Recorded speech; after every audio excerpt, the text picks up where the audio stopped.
Welcome to Beyond the Box. Our guests are insiders that are now out and on our side, dropping nuclear intel and breaking it down just for you.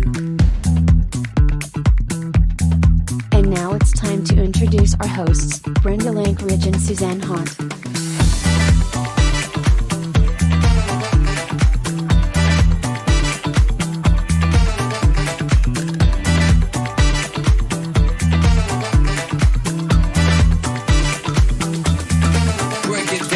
Join us and subscribe for weekly shows. Beyond the Box begins now. Let's jump in.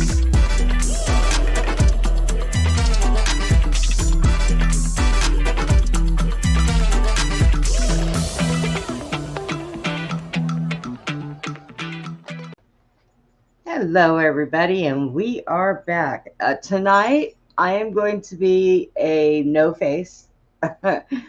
I woke up not feeling all that hot. So Susie is going to be in charge of the interview tonight with Larry. And well, you're going to be there, but you're going to be in the black screen. Yeah, I'll be here. So I'll probably maintain the chat and have conversations in the chat. So, that's what we'll do tonight. Oh my gosh, Susie, how's your day been? Good. I just said in, hey everybody, good that you ate here instead of said you are here. Wait, don't say that, Susie. I guess we're all having dinner here tonight. I know, right? What are we cooking? We're gonna expect to eat here. What's the matter with you? It's like McDonald's. Please come again. Drive through. Phones and typing, right? Oh, yeah, I know. It happens. I don't go by that autocorrect. One time I sent a message to my daughter, and it was supposed to be, I think I'm going to come over for, I'll come over for dinner tonight. And it turned out being something like, put the frog in the cake, and I don't even know what it was, but she messaged me back laughing. Oh my God. She was like, I do not know what you said, Mom, but whatever it was funny. And I had to go back and look at it. I'm like, that's stupid autocorrect. What is going on here? Because sometimes I get in a hurry and I'll type it and then I think it looks right, because I wasn't like, I'll be just typing it in and I'll send it. And then after I send it, I'll go, uh-oh. I do that all the time. You do not know how many people have sent me back a message going, what? What did you say? Oh my God. Oh, Lord. So it's been a day. It's been a day. So, we worked on fence today. So I think we're going to be working. We're not going to go to the show tomorrow. We're going to just do something here and ride because we haven't had a chance to ride all week because it was cold and, so we're going to go for next week. Yes. So that's what we're going to do. Now, Brenda. Yes. We have a very interesting guest, a friend of mine, Larry. Yeah. So, and he has really studied about these false gods. And he really has a lot of solid, he's figured out a lot of this stuff. And he was a pastor. So, we'll get him to tell a little bit of his story when he comes in. And I think it's going to be, a good information of a lot of stuff. We're going to get a lot of detail and information from Larry. All right. So I'm excited. And I want to let everybody know, too, while we're talking about this, that Steve and I are really thinking about doing a late night show. And we are going to be traveling all over the world and looking at structures and paintings and all kinds of stuff. We did an around the world thing the other night to try it out. We actually got into some of the old cathedrals and could see even the ceilings of it and the domes and all that stuff. It was amazing. So we're going to start doing that. So much cover up in this world in there, Yes. And we're gonna tell the difference between our currency and their currency, and what years these buildings were constructed and all that stuff. So don't miss out on that. I mean, I know sometimes it's hard for you guys if you're up too late, but you can always rewatch it later and let us know how you like it. And I want to say hello to Denise and Brent and Julie and Woo's in here. And so, guys, I'll be in the chat tonight, not so much on the screen. I'm oh gosh, I think I'm gonna try some of that stuff you got, Susie. I might have to order some of that. That's got stuff in it that I've had before, coconut oil and okay. I've got to show this. Okay. fruit. Yeah. Okay. See that? Yeah. Okay. And then here's the box that it came in. It says I am joy, right? Right. Okay, so when I was researching these gods and stuff like that, I was trying to type in something and this came up and I was like, "Oh, what is that?" And I'm like, I looked at it and I thought, I got to get that, And so I ordered it and it came in today. And what it says is I am joy Oramus real 24 karat gold oil, vital minerals. So it is and so I didn't really know much about it, but it says go from deep slumber to spiritual wonder. Okay. And then it says may increase IQ. I'll put that to the test. We'll see. Yeah. We'll see if it makes you not so computer stupid anymore. It says promotes pineal gland decalcification and dream lucid. Okay, so because what it has in it is what the ingredients is actually colloidal 24 karat gold monatomic minerals. Yeah. Okay, right? And then Dead Sea salt, Celtic salt, monk fruit, and coconut oil. And it tastes pretty good. I tried some a little bit ago, so I like it. I'll have to try that, and if it doesn't help me, It may increase your IQ. Okay. I know if it doesn't help me within a month or two, if I don't go from the IQ of 3 to 100 in a month, well then I'm gonna call the bluff. You better up your dose then. Okay, you ready for a prayer? Father, please don't make Brenda so stupid. Here. All right, yes, go ahead. All right, so I just asked the Father, the Most High, to guide us, lead us, protect us, send Brenda some healing and help, and we'll just and all our guests and everything. I pray for us to, a lot of people right now are at unease. I pray for peace and so that we can learn to really trust God, whatever the plan is, and not fear what's ahead and just trust because God is in control. And I ask in Jesus' name because I love Jesus. So there's my prayer. I would like to play chess with him. You believe it or not, I'm a little computer stupid, but I could play chess now. All right, we're going to bring out Steve. Hi, Steve. Steve's on his mission tonight. Yep, he's on a roll. I'm on the hunt. He's on the hunt. That's silly. All right, so let's go ahead and we will bring Larry out. Let me find him. He's in the queue. There he is. Oh, he's sideways. How'd you get sideways, Brenda? What are you doing? I didn't do it. Just wanted to see what you guys would say right away. Yeah. Take your reactions. Are you laying down, Larry? Just seeing if you're paying attention. Apparently you are. If there's anything I can pay attention, is it? Well, I guess we better be paying attention. Right? At least we're awake. Well, it's good. I'm glad you invited me on here. This is a real treat, my first podcast. And oh, wow. we had talked about doing this a while back. And finally, Susie decided to throw me an invite, and I'm I'm excited. All right. I'm Thank you, excited Susie. you're here. Yeah, we're glad Hey. you're here. Yep. Oh my goodness. So I don't know if you wanted to read I don't. my bio I or don't. not. But I could kind of give you an idea of what's going on behind my Yeah. scenes, if you'd like. Yeah. Yeah. Go ahead. Yeah, I was born in Albuquerque here in 1969, so it's been a while. Maybe not as long as some of you guys, or girls. But anyway, that's beside the point. But I grew up in a Baptist church, and I was a pretty heavy-duty Christian for about 37 years.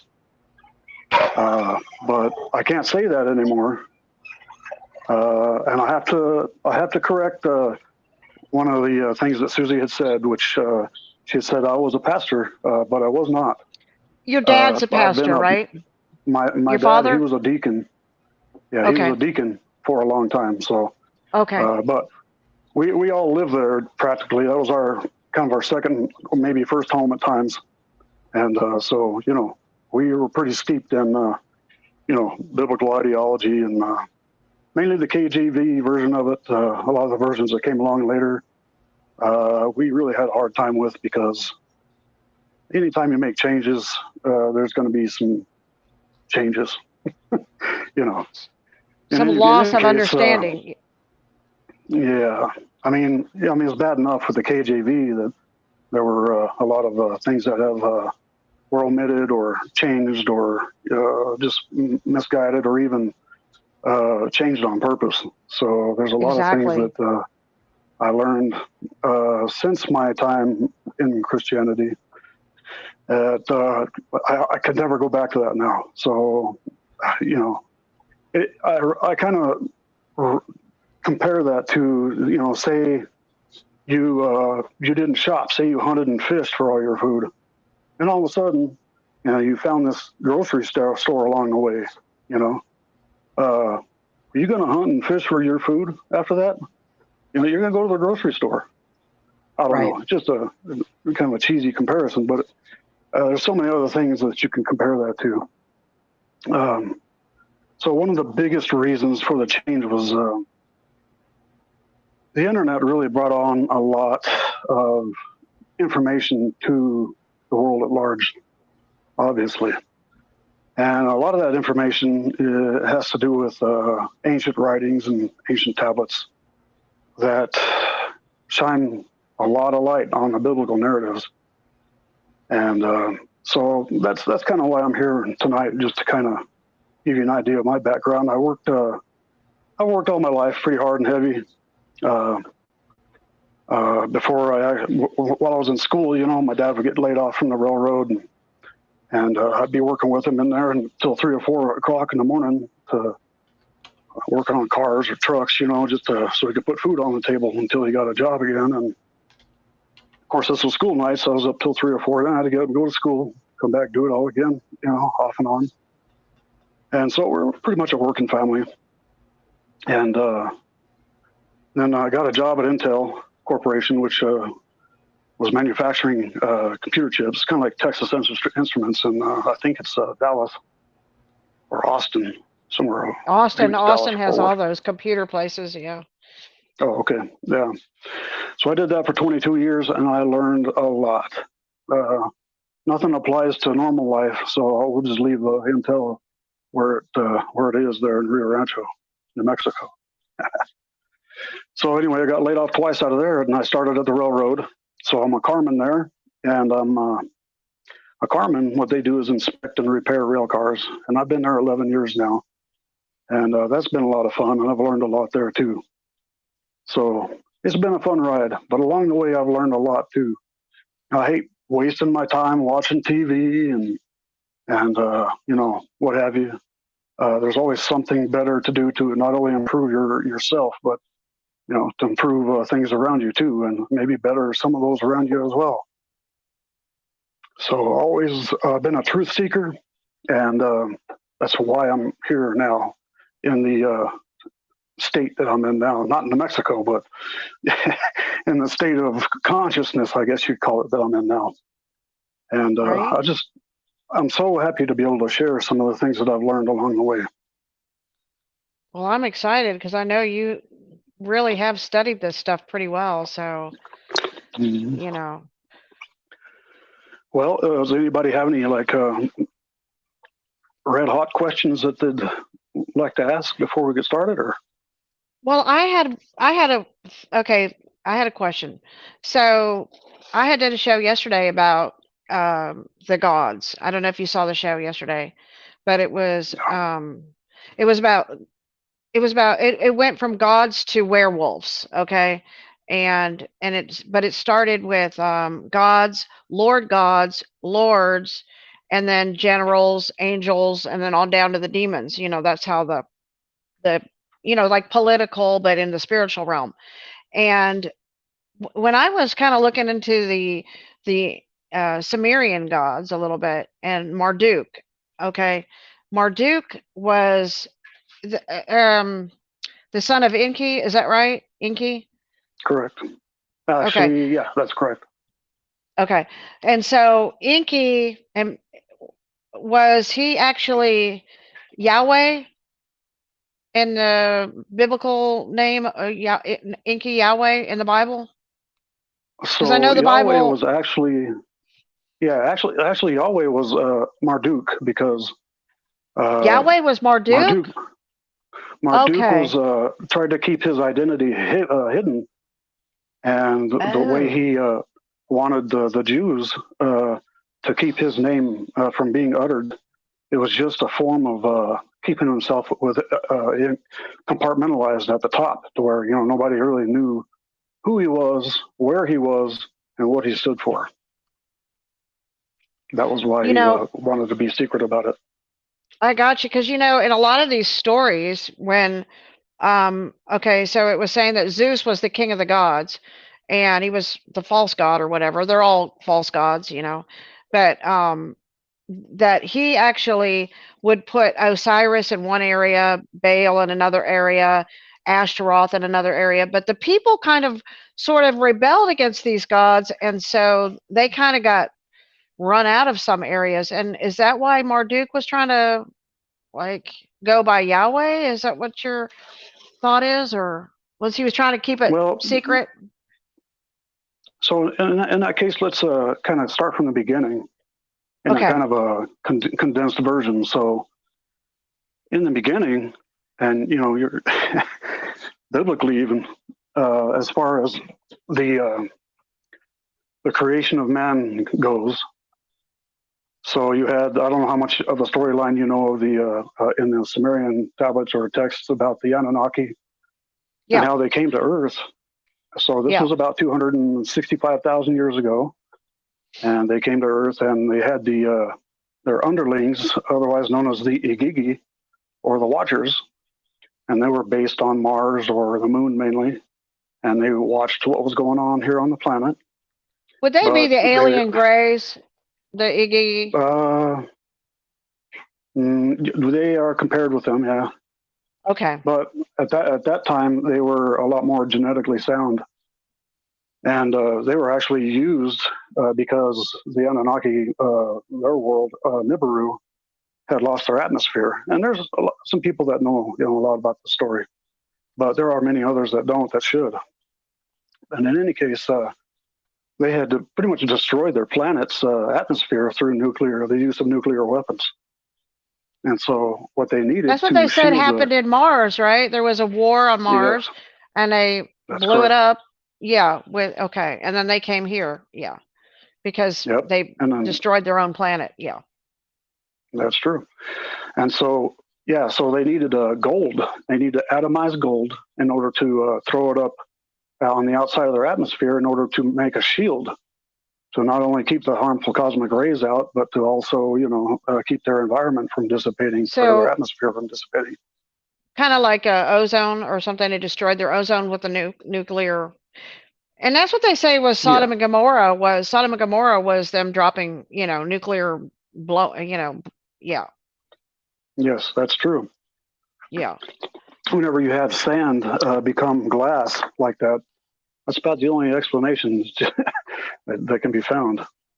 And I But think in that's any what case, happened in the United States, in the West, where nothing grows in the desert. I think there was wars where they were dropping, and that's maybe why Area 51, where they shot down the UFOs, because they were coming, because they saw them testing UFOs out in that area again. Because Yeah. that Well, land so is pretty desolate. Go ahead. there's another explanation for the deserts as well, and that is through the use of what they call FASH weapons. So these FASH weapons were designed to kind of like, how when you go to shake a rug out and you bring it up and over and you make that big wave and it knocks the dirt out? Well, that's what a FASH weapon did on the surface of the planet. And that's why there's little to no vegetation in those desert areas. Oh, wow. Yeah. Yeah, because But in it's, any case, like yeah. burned up. Yeah, well, it just uprooted everything, and that's one of the reasons why there just hasn't been any vegetation growing there. So, there's a lot of other environmental conditions that helped that along as well, but that was the main source of it. If you look at the northern part of Africa, that was a huge area where a FASH weapon was used. There were a lot of wars on this planet too, not just Mars. But these gods that you're talking about, they were fighting other races. It was Star Wars all over this area. Makes As a matter of sense. fact, Yeah. Star Wars was actually a storyline that was found in that happened way back in the past in the Orion constellation. Okay. Mm-hmm.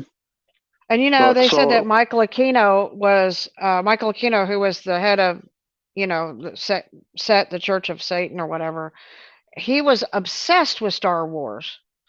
Mm-hmm. Yeah, there were a lot of when you look at the Empire and all its control elements, and just that greed or lust for power and control, I can see why, and I think that's why a lot of the people who were in the dark, I call it the dark state, but deep staters, they signed on to that type of a thing too. But that's what the dark does, it's lust for control and power. It just knows no ends. But anyway, so we'll go back to these the Agigi. So what they were also used for were as slaves. They were like paid workers, but over many thousands of years, they began to, get very restless and tire of mining this gold, especially down in South Africa. There were mines down there that they found that were, hundreds of thousands of years old and never been able to explain it until these Sumerian texts came out and explained it all. Wow. Mm-hmm. It's like they're finding all that stuff in the Grand Canyon and, underneath, buried cities and all kinds of stuff. Yeah. Oh, yeah. And so the Agigi, they began to rebel. And it was like, well, the regular Anunnaki beings that were over the Agigi, they didn't want to work like dogs to mine this gold either. So they had a wild idea to use the existing hominids at that time on the planet, which were Homo erectus and Homo, I can't remember the other one off the top of my head, but mainly two different, the Neanderthal. They used those two hominids and combined their genetics and they experimented heavily for a long, long time to get the human correct. And they weren't supposed to do that. That violated a universal law that was agreed upon by all races in the universe, apparently. And so they said, well, since you created this new race illegally or unlawfully, now you're going to have to help bring it about so that it can survive on its own. And this is the reason why you hear of these gods that have taught so many different aspects of human life, like mathematics, agriculture, metallurgies, you name it, sciences, biology, all of it. and they came and taught all those things to the people based on that agreement. So, as bad as we may think that the Anunnaki were, they kind of raised us as humans on this earth. Matter of fact, Well, they have we weren't actually. Yeah, their technology was so advanced way back then, and that's what people don't realize a lot. That's why they're so far advanced today. Now the government came out and said, yes, there are UFOs, there are aliens, there's things that we don't know, but their technology has always been way ahead for a long time, Which is why the existing the early humans, they referred to them as gods, is because they knew way more than humans did, and they knew they had more knowledge than the humans could possibly accumulate for themselves, even though we were made in Makes their sense. image. Yeah, it makes sense, yeah. So I think one of we the things were that made in the image of the true Most High.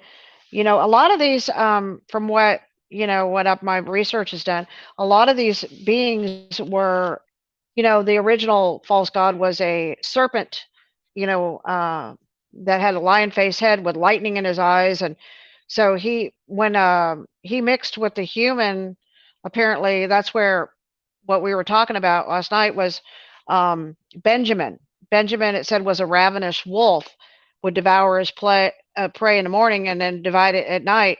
And according to the rabbi Torah and all, their actual word said it was literal, not figuratively speaking, that he was actually a werewolf, that he was. And so these children that like when the Anunnakis, they say, like when they were mixing with the human, they, like Cain and Abel, they were hybrids. Like it said, Cain and Abel, one had a lion face, one had a bear face, and then this is why Benjamin, some of the Benjamite, they were werewolves. And so they wouldn't know it as children until they were like about a year old, and they'd get the teeth. And so then if they changed, they said that they were having to give them some type. The father had to give them something to keep them from changing, like shape shifting into this werewolf. But if they did go into the werewolf, they actually had to eat a human to become human again. Okay. And so, and then every full moon, this whole story about the full moon, they would have to go out and kill after they switched. So, these things were like half animal, half human. Some of it came through in this bloodline, like not all of them were, but, I mean, Jacob had like 12 kids, and then one of them was supposedly a reptilian snake. And I think that's where the reptilian, because it said on the sixth day God created, and that's what these authorities created Adam, in the garden. It's kind of like the Igigi. And so we have, and I think that's when you think, I think about Hollywood and these people, they say, hey, we have to use this term on YouTube just because, it's a term. So when we talk about, certain bodily parts, we always call it red soup, and that's what they say, the story about when Isaac was, or was it Jacob and Esau? Jacob was cooking a red stew. It was really because that's why he had to drink the red stew, okay, so that he could stay human, okay. So that's what we call it, red soup. But you see in Hollywood, they're saying that these people are actually having to do the same thing to stay human, and so we have all these children that come up missing. We have all these missing people, and so I got to thinking about this. I'm like, okay, so people are looking for the wolf man and wolf this, and living in the woods, but that's not where they live. They live in houses like in California, and they're regular people, and then they switch into that werewolf, and they have to have that red soup to go back to be human again. So they're not hiding in the woods. They're living in nice houses, and you would never know that they're werewolves. Yep. Same Unless, thing with vampires and because they become vampires because that's actually what they are. They're a werewolf that has to become a vampire in order to be human. right. So my question is, do they just stay alive? How do they live, like hundreds of years, or what is that? What is? I'm like, there's so much to learn about this. The world that we live in. It's so crazy. Yep. You agree? Yeah, as far as I know, there's one person that is still on this planet that is about 1,500 years old. I've heard that. Very, yeah, and it may very well I have be that, this yes, person I have a is friend of that named sort. I have a friend named Robert, and he worked. He did sonar for tracking subs and stuff. He was in the CIA, and he was taken to the Vatican. He was taken to these different places. He went to these elite parties where they were reptilians and they're partying with the people, with the high level Rothschilds and stuff, right? And he met a guy over in London, I think it was, and the guy took him. This guy was like that 1,500 years old or something, and took him downtown London and said, you see all these buildings over here? And he's like, yeah. He goes, there's actually whole cities underneath there. Okay.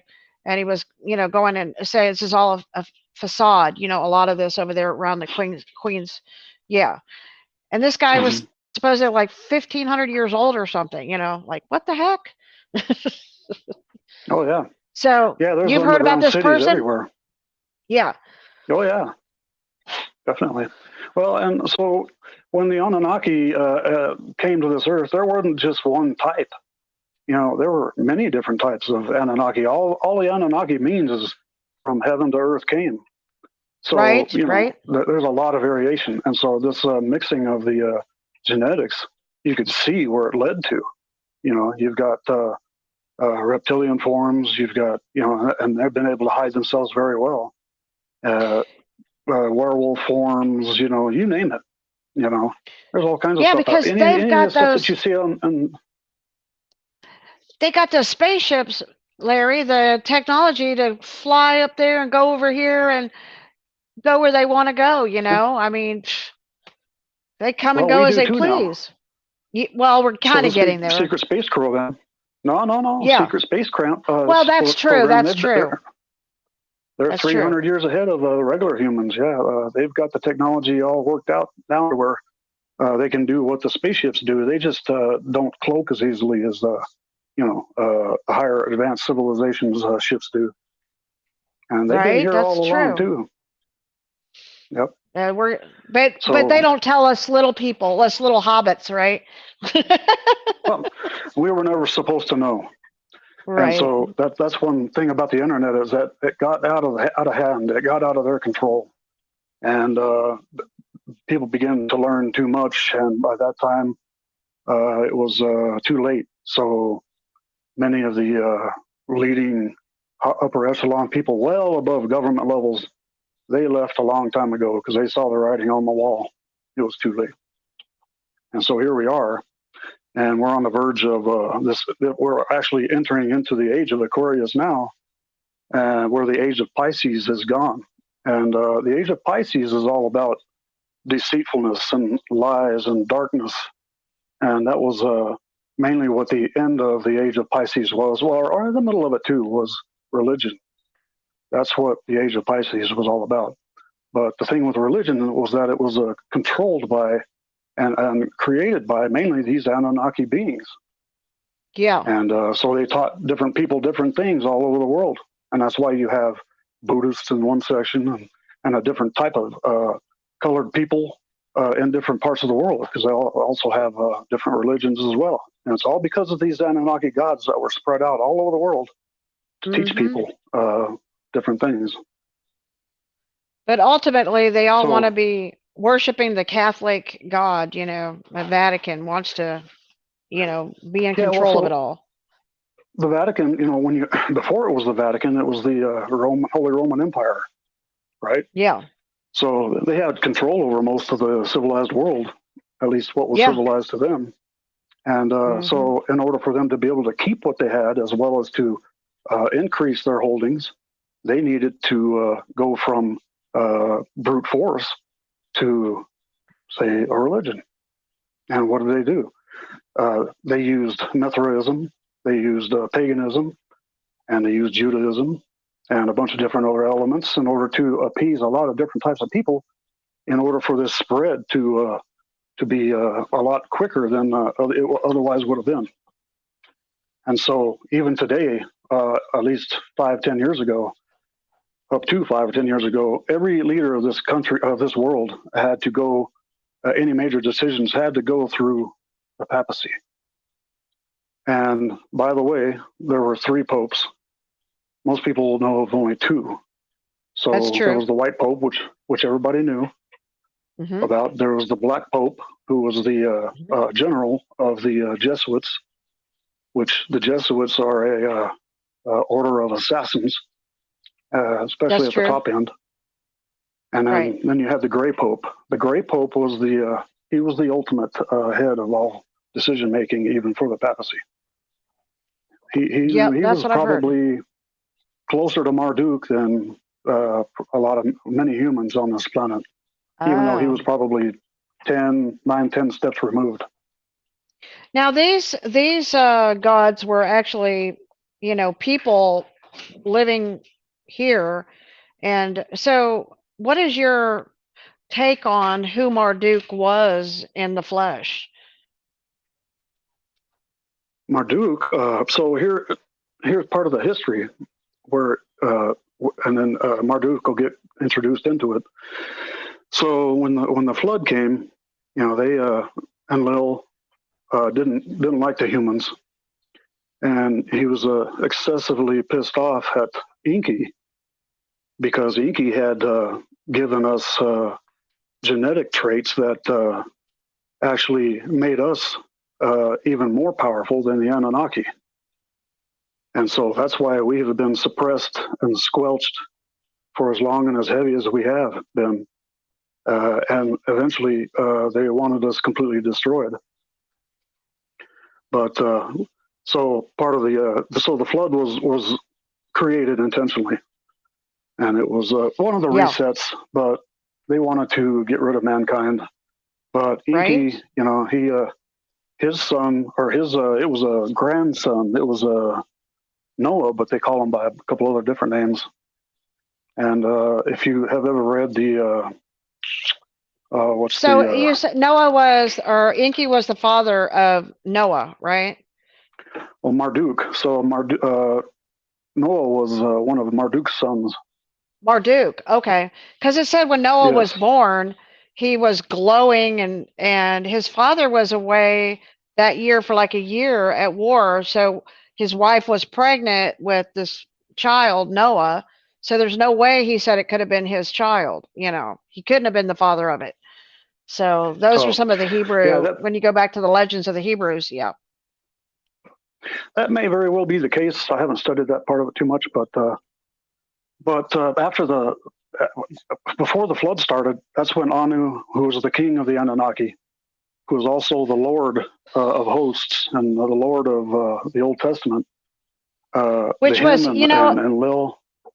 And you know what, Larry, when you say the word Lord, it's like saying, like, that's one of the things I read. It was a 5-hour deal, but it was called the Book of the War of the Lords. Okay, and the Bible talks about that, and in it, it kind of covers what it explains is that Jehovah was one of the original gods that was put into place, and then he was pretty much trying to be a good god most of the time, but he did mess up, he said.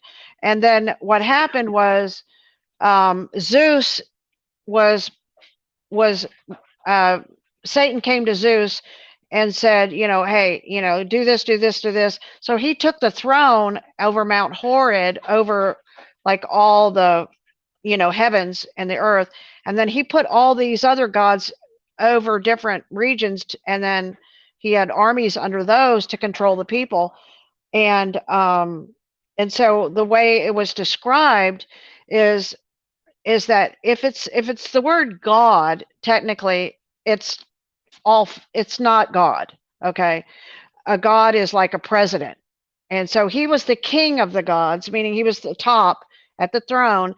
And then he had many gods. And that's why in Psalms 32, it says, God sits in the council of the gods and judges amongst the gods. So he had all these gods, and then he had what they called Lord gods, where that was the title Lord God. That meant they were a rank underneath the gods. And then you had lords, which was a rank underneath Lord God title. And then you had generals, and then you had angels, and then you have, I think it was called divas, which is like demons, legions of demons, to keep the people in line and torment them if they're not doing what they're supposed to be doing. Yep. Well, just like I was mentioning, so many of these Anunnaki go into different parts of the world. The heads of these Anunnaki, there was like 70 or 72 of them back at a certain time in history. And Anu happened to be the Lord of Lords. He was the or so king, he was like the head of so the Lord speak. gods. He was probably the top. Yes. Yeah. And I think He in that also book happened to it gave be, his name as Anuhis or something, and he was rated pretty high with Osiris. Yeah. yes. And so he happened to be he had his chosen people, which were the Jews, right? And those were his chosen people, but they also chose him, see? And so it was just a term of endearment to get those people to do his bidding. Yeah. And so all he did was control those people to work against the other gods, so they were just playing war with those people. It didn't really matter how many people died, but they were vying for natural resources in order to, be the big guy on the planet. That's that egotistical mind that they had and probably still do. And that's where Marduk comes in. So after the flood, Enlil and Anu left, and before the flood started, because they knew they wanted to see the deluge from off planet.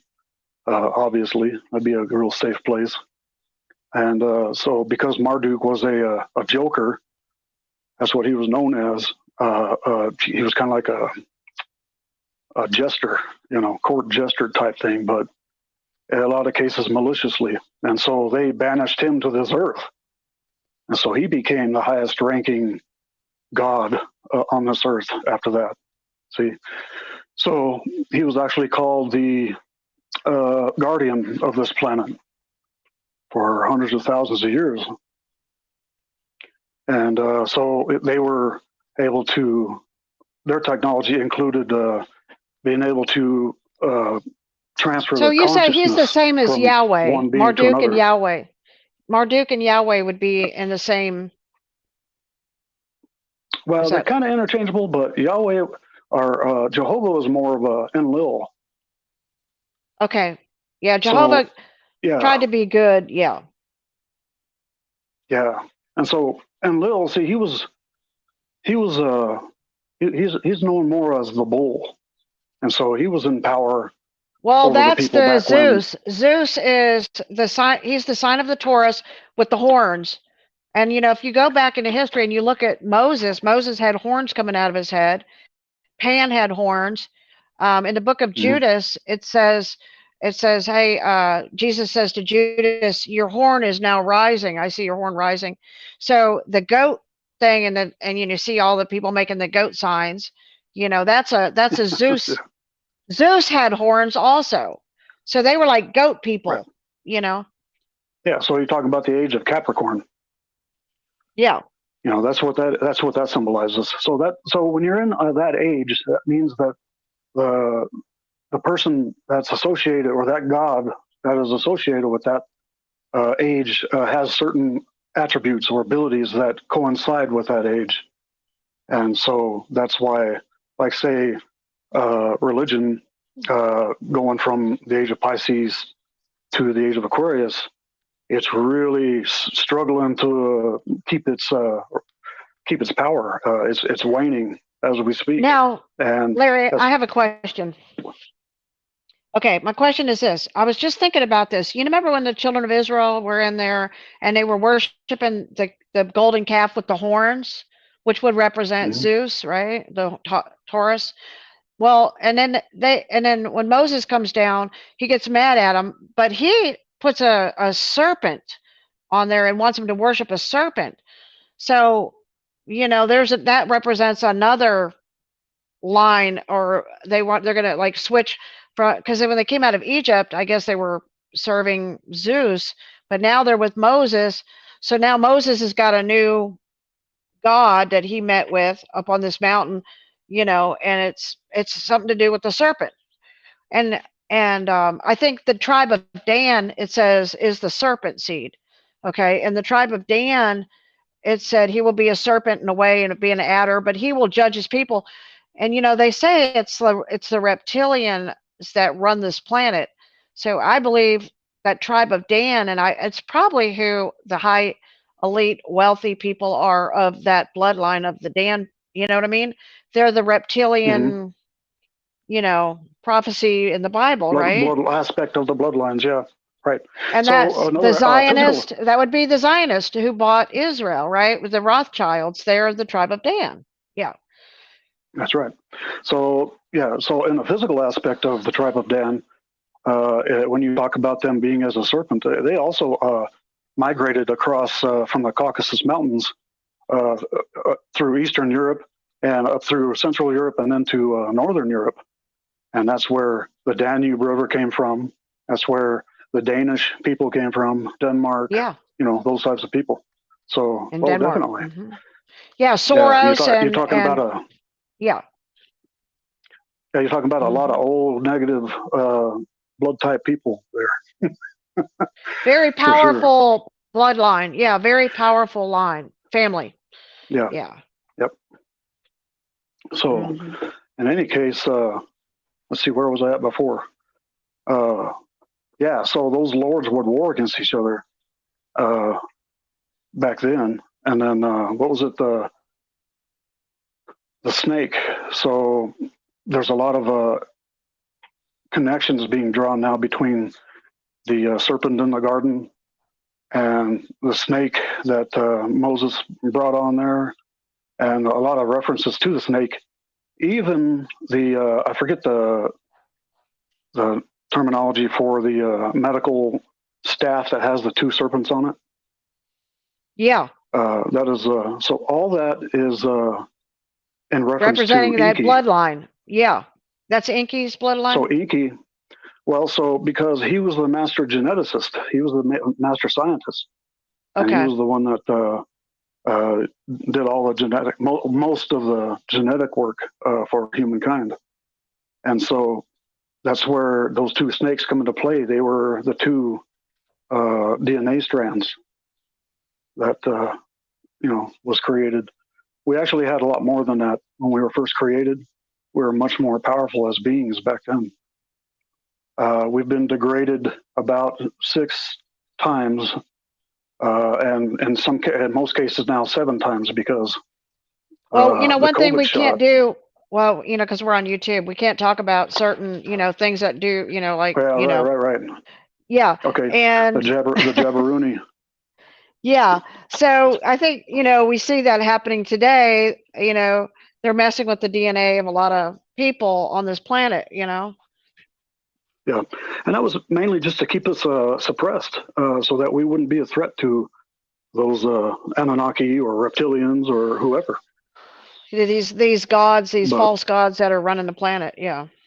So when you look at in like the Book of Kings and then a lot of other Old Testament books that talk about the lineages of these kings and how long they lived and all this stuff. Well, back then, their genetics, they were all what you call like demigods, or kind of like how Methuselah and all those people lived 900 years, 800 years, and all that stuff. It was because their genetics were still in play big time.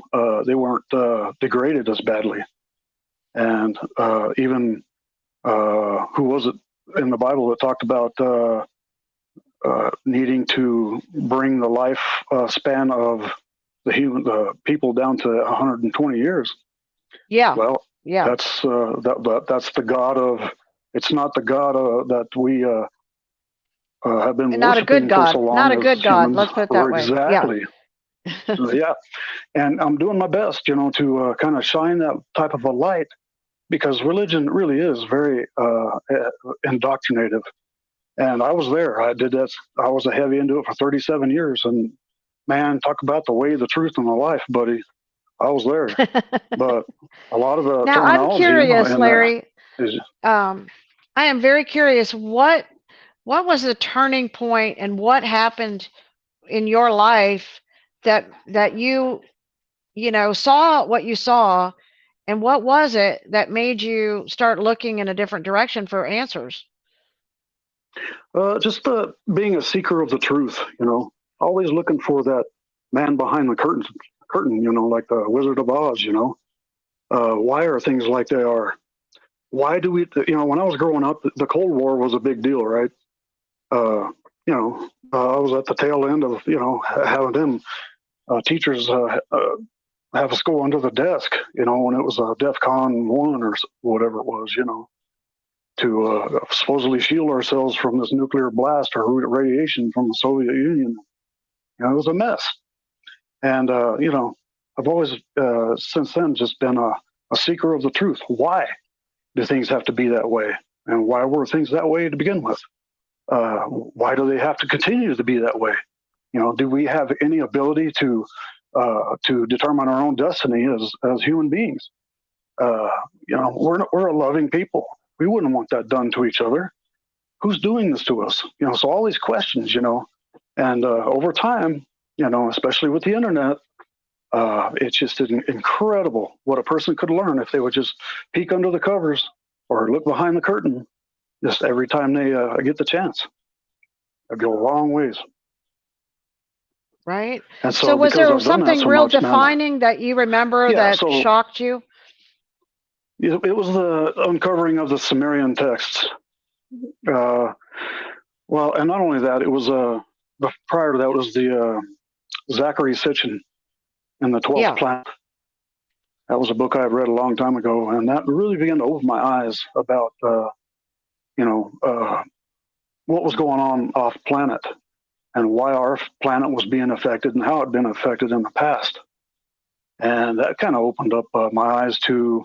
It was kind of a segue into now you have the Sumerian texts, which Zachariah Sitchin talked about. And the tablets, they were found at the same time that the Dead Sea Scrolls were. But the problem with the tablets was that they didn't have anybody to translate them. There was one person on this planet that knew, and it took a long time to find that person.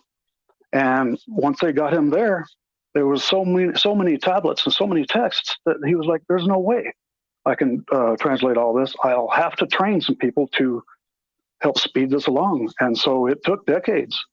And that's why we're just starting to hear about all this stuff over the last few decades now. And when you combine the Sumerian texts and the storyline that applies to the Old Testament, that Sumerian texts plugs in all the huge time gaps in the Old Testament. And it also explains in detail so much more of the Old Testament that you can't even look at the Old Testament the same way ever again. Now you know, Larry, once you combine those. What I was going to say is, when you were talking about that, how they found all that stuff in the book of the War of the Lords, Zeus orders all his gods, Lord gods, generals, legions, angels, to go out and gather up all this written stuff, evidence, books, everything, and destroy it, so that the people that are there will not know the things of the past, and everything was supposed to be gathered up, destroyed, and so that everything was, so we wouldn't know these things. I agree with you entirely, and unfortunately, they didn't get it all. And what's left, was probably preserved by people who had beings who thought that, maybe we needed to know sometime down the line. And Yeah, people so here knew we that it was are. getting changed and history was being covered up, and I you know. think Big that's time, one of yeah. the reasons. I think that's one of the reasons why they're saying now that they don't think history is going to end up repeating itself again, because now there are so many people that know this stuff that are finding it out, and it's going to be too many to be able to cover it up this time. So I couldn't agree with you more. yeah, And good.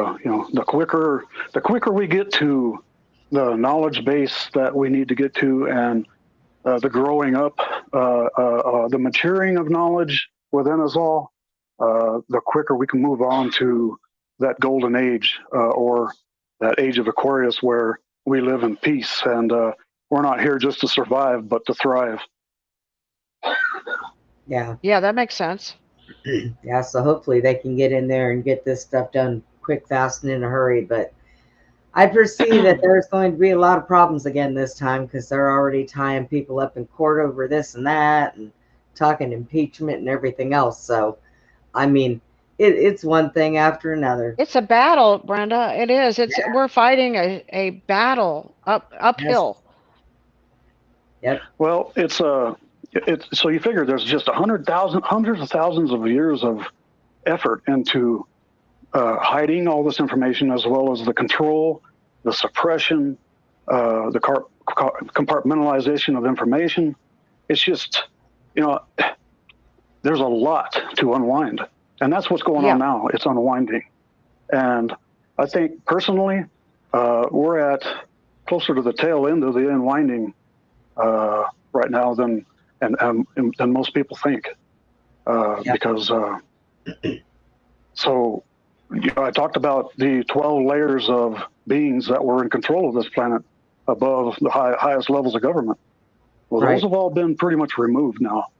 The only ones that are really causing us problems now are the Trump operatives in conjunction with the SSP and CIA operators in all countries.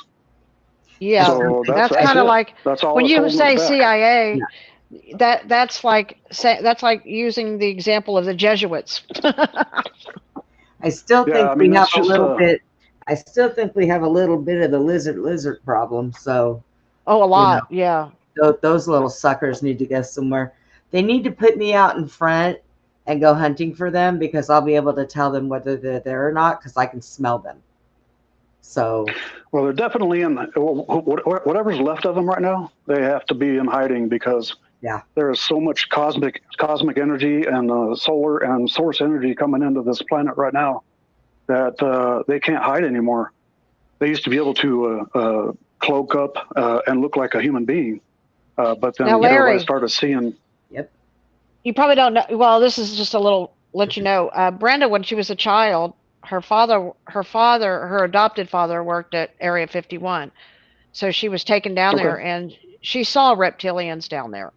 And so she can smell them now, because she knows that smell. I can smell them when they're in human form. I can smell them. Yeah. Yeah. All they got to do is walk anywhere close to me, and I can sniff them out. But they know. It's so weird. They know when I know that they're not human. Just by looking at them. I'll look at them and I'm like, oh yeah, you stink. So they are way more perceptive than we are in many ways. So yes, yeah, that doesn't surprise me a bit. So we had a lot of that type of activity here in New Mexico with Dulce. This northern New Mexico up into southern Colorado. We have some of the most tunneling and dumb bases that have been tunneled between each other, probably anywhere in the world.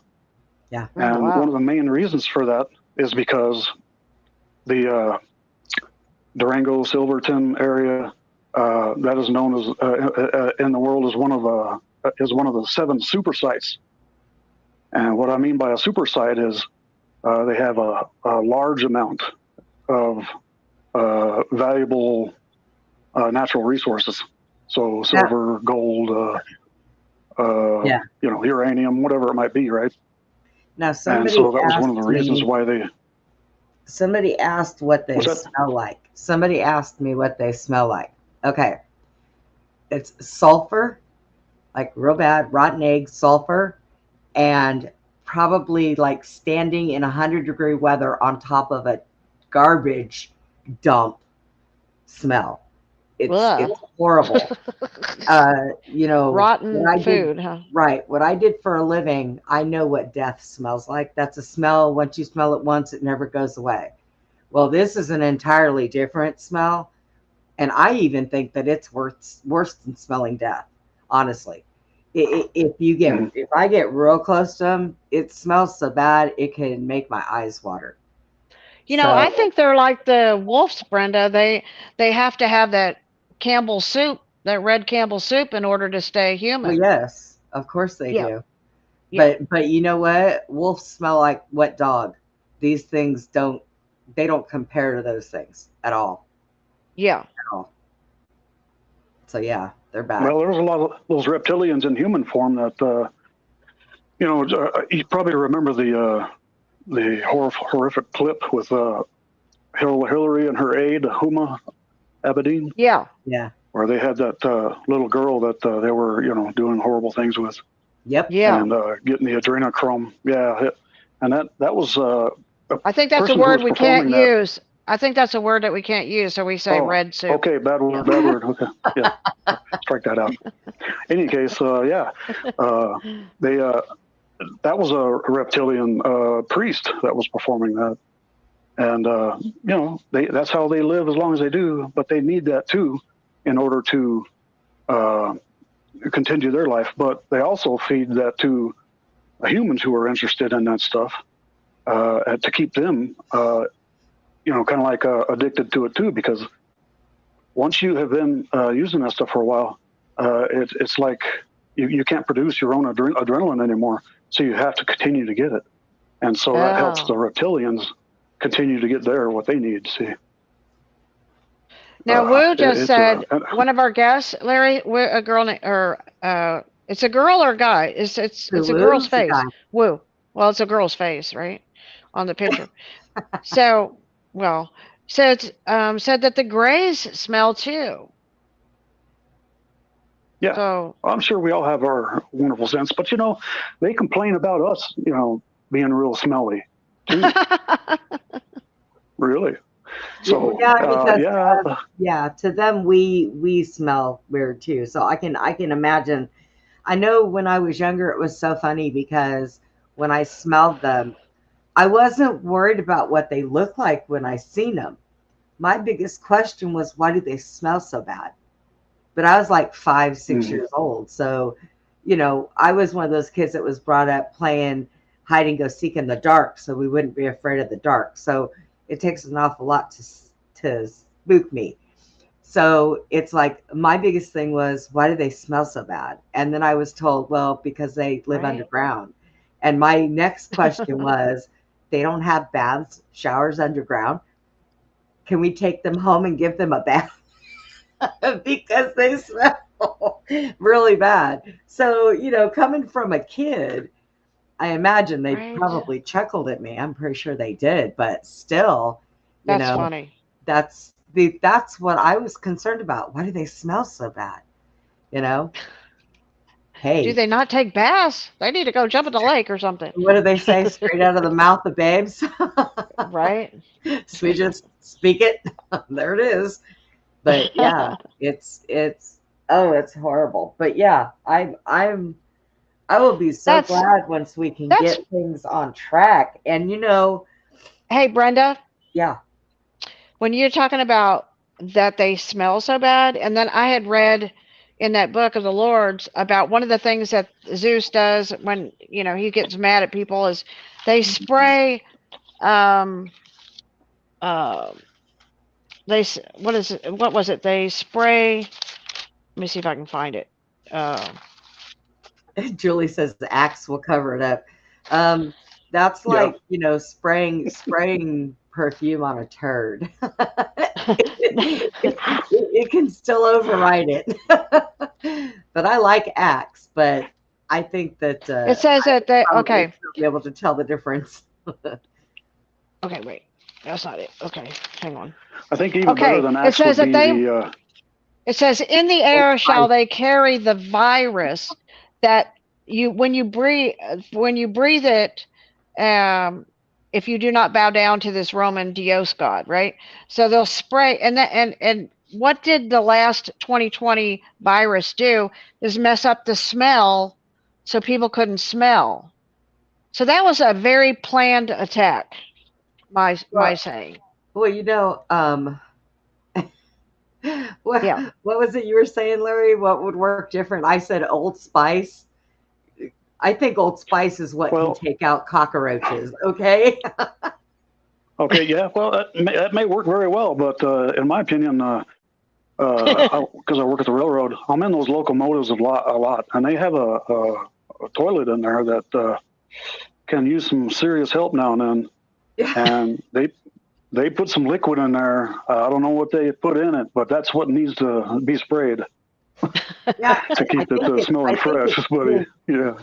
I think that stuff is pink. It's an industrial cleaner that they used to use like in the hotels and stuff. And it's like pink. Yes. And yeah, that can knock out some pretty good smell, but I Oh, yeah. don't think Febreze will do it either. You know, Brenda, that was really good that you were able to smell that at such a young age, because Yes. a lot of times your mind is so impressionable, and I'm sure it left one heck of an impression that you will never forget. Yeah. Well, And yes. unfortunately, yeah. I had a Hey, really bad experience when I was real young, so it kind of opened my mind to a lot of things. I went through some trauma uh, involving George H.W. Bush, and so um, when that happened, it just made me see things from a different light. Plus, I see spirits, and I have all of my life, so it's like I've grown up different. I used to sit, my mom had me convinced that I was a weirdo when I was a kid. Okay. That I shouldn't talk to people, and stop telling her there was people there that she couldn't see because people were going to lock me up in a nut home. And I did this from a very, 5 and 6-year-old kids. And I try to tell people, when your child is telling you that they have an imaginary friend, don't sit there and tell them no, they don't, because you're going to close that part of their mind, that third eye that is open, that is a God-given gift. You're shutting them down. Don't do it. So, yep. I think that's why we all need a little bit of this stuff right here, because it's supposedly going to decalcify that. Yeah, I think, like I said, I'm going to go and order some of that. So, yeah. Yep, I definitely am going to do that. Yep. That sounds like or looked like an advanced form of some stuff I got quite a while back. It was Ormus monoatomic gold. Yeah, and this that's was what that about 8 is. or 9 Yeah. years ago. I have Oh. I have a tube of it, and it's like in like white pellet form. Wow. And that's what that's what monoatomic gold is. It's your regular gold is actually a dual atomic form, which is two atoms of or AU atoms combined, whereas monoatomic gold is only one AU atom, and it's white in color. Huh. And it has certain properties that help, like you said, it makes you smarter. So your nervous system, your brain power, all kinds of things get amped up with it. But I've also Good to heard that, know. and I don't know if this was something that was to deter the use of it or not, but over time they were saying that it could potentially produce some genetic damage. Now, take that however you want, but that was why I kind of stopped using it. But I don't know if that was something to keep people from using it or not. Right? Or I would think that there would, when I was looking it up a little bit, it was saying a lot of people used it in the treatment of cancer, and if you have pain in your body and stuff, it helps with reducing pain and stuff. So it really sounds like it's pretty good stuff. Yeah, it may be something you want to cycle. You might want to go on it for a couple weeks and then get off of a couple weeks, something like that. And see how it works. Yeah, how your body likes it. Mhm. Yeah. Mm-hmm. Yeah. So I'm all for yeah. increasing my IQ and Hey, any help like we can I get, the said, better. I'm gonna try it. If it makes me not so computer stupid, well then I will promote that every day, and they don't even have to pay me. It will work out. Yeah. Yep. right. Get all the help we can get. But But yeah, yeah, so I wanted to mention the snake thing again. Go back to that a little bit. Yeah. And I was talking about how, like, not only was it Inky, but he was also coming back in the form of, because he was always there wanted to help humanity, and he was also of the sea, and so I think he came back in the form of serpents, and that's who the serpent was in the garden, was Yeah, Inky. that's what they said. And I actually think later on he actually came back in the form of Yeshua. So those correlations, and you talk about the snakes that Moses had thrown out there, that's all part of it too. And I think it was all just to kind of bring the truth or the light to the whole situation, because in the garden, the ones that were controlling the garden were Enlil and Anu and people like that. And that's why the early man got kicked out of the garden, was because, they were shown the truth by his younger brother, Inky. But Enlil didn't know that at the time. Well, the story, Larry, of the Norse mythology where Loki is actually like Lucifer, and Loki could play the good guy, but he was really the bad guy. And that's kind of what, these are really not trustworthy. They're known as tricksters. They're not trustworthy, but they can play your best friend. Hey, I'm here to help you. He would fight alongside with Odin sometimes, and always kind of be in their back pocket. But he ultimately was evil, but could pretend to be your friend. And that's exactly the way Marduk was. Marduk was very what you call good with words, very charismatic, and he would manipulate practically anybody he came across. You figure somebody who's been alive that long, like he was, he probably learned the art of manipulation pretty well, and did, and strategize. Yeah. He was also known as Sun Tzu. He wrote the what was that? The book of the Art of War. That was Marduk that wrote that. But well, think about came this. In another form. Here's a couple food for thought. Okay. What does okay, so if you ever heard the story of who's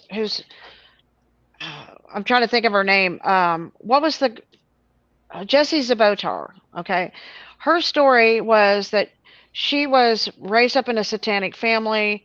She was trained to infiltrate the Christian churches, to be like a Christian and to infiltrate it, but she was really serving the dark side. Okay, so and then what is that theology that they have is, or we're going to be your best friend, but in reality they're there for nefarious reasons. And I didn't get to share this with you, Larry. I don't even know if you knew this, but when Penny was living with me for 6.5 years, turns out she was a Luciferian the whole time. Okay, and it was in her journals and stuff, and she got caught in a lie and she fled out of here like a bat out of hell. Okay. Yeah, I kind of wondered what happened there. Yeah. Yeah, it was crazy, man. I didn't even say nothing to her. She just like packed up and flew out of here. 6.5 years. So what I'm saying is these particular demons that are in these people that are running these people like a Lucifer Loki spirit. They come in as your best friend, your family. Oh my God, I love you. They love bomb you. Oh, I love you. You're just so wonderful. And Susie, you're my sister. And and oh my God, I will do anything for you for the rest of my life. And it's all about just it's almost a sickening type of love bombing you. And you think, Yeah. oh, they really got my back. They really care about me. They're really my friend. But it's all planned and orchestrated. Meanwhile, they're writing in their journal how they love Satan and Lucifer and, they love the New World Order and shit like that, But in your face, they're like, I'm your friend. I'm here for you. How can I help you? And so, that is pretty much the trick of Loki. He moved in with Odin and his family. Oh, let me be your son, and I'll help you fight this and that. And then he was like, went behind his back and murdered his son Balder, and I'm like, what the hell? So, I mean, they get in and they make out like they're there to support you, but all along they're planning your demise, right? I think that philosophy is called backstabbing, like a ultimate form of it. Yeah, But because you don't see it head I'm sorry on. to hear that. Yeah, you don't see it head on, right? You don't see, you don't see these, beings head on like these gods and these, they come out and they're like, oh, I'm your God. I'm here to help you. But these are evil gods, and ultimately they're there to flood you with a flood or take you out or hit you with a virus or, something, you know what I'm saying? I have a question, guys. Well, I have a question. Sam, we missed our break time. Are you guys okay to go for the next 45 minutes, or do you want to take a break? I'm okay. I'm okay. Okay. All right, then there it is. No break tonight. No break. Having too much fun. Right? Who needs a break from fun? True. We're on a roll here. But yeah, so oh my one God.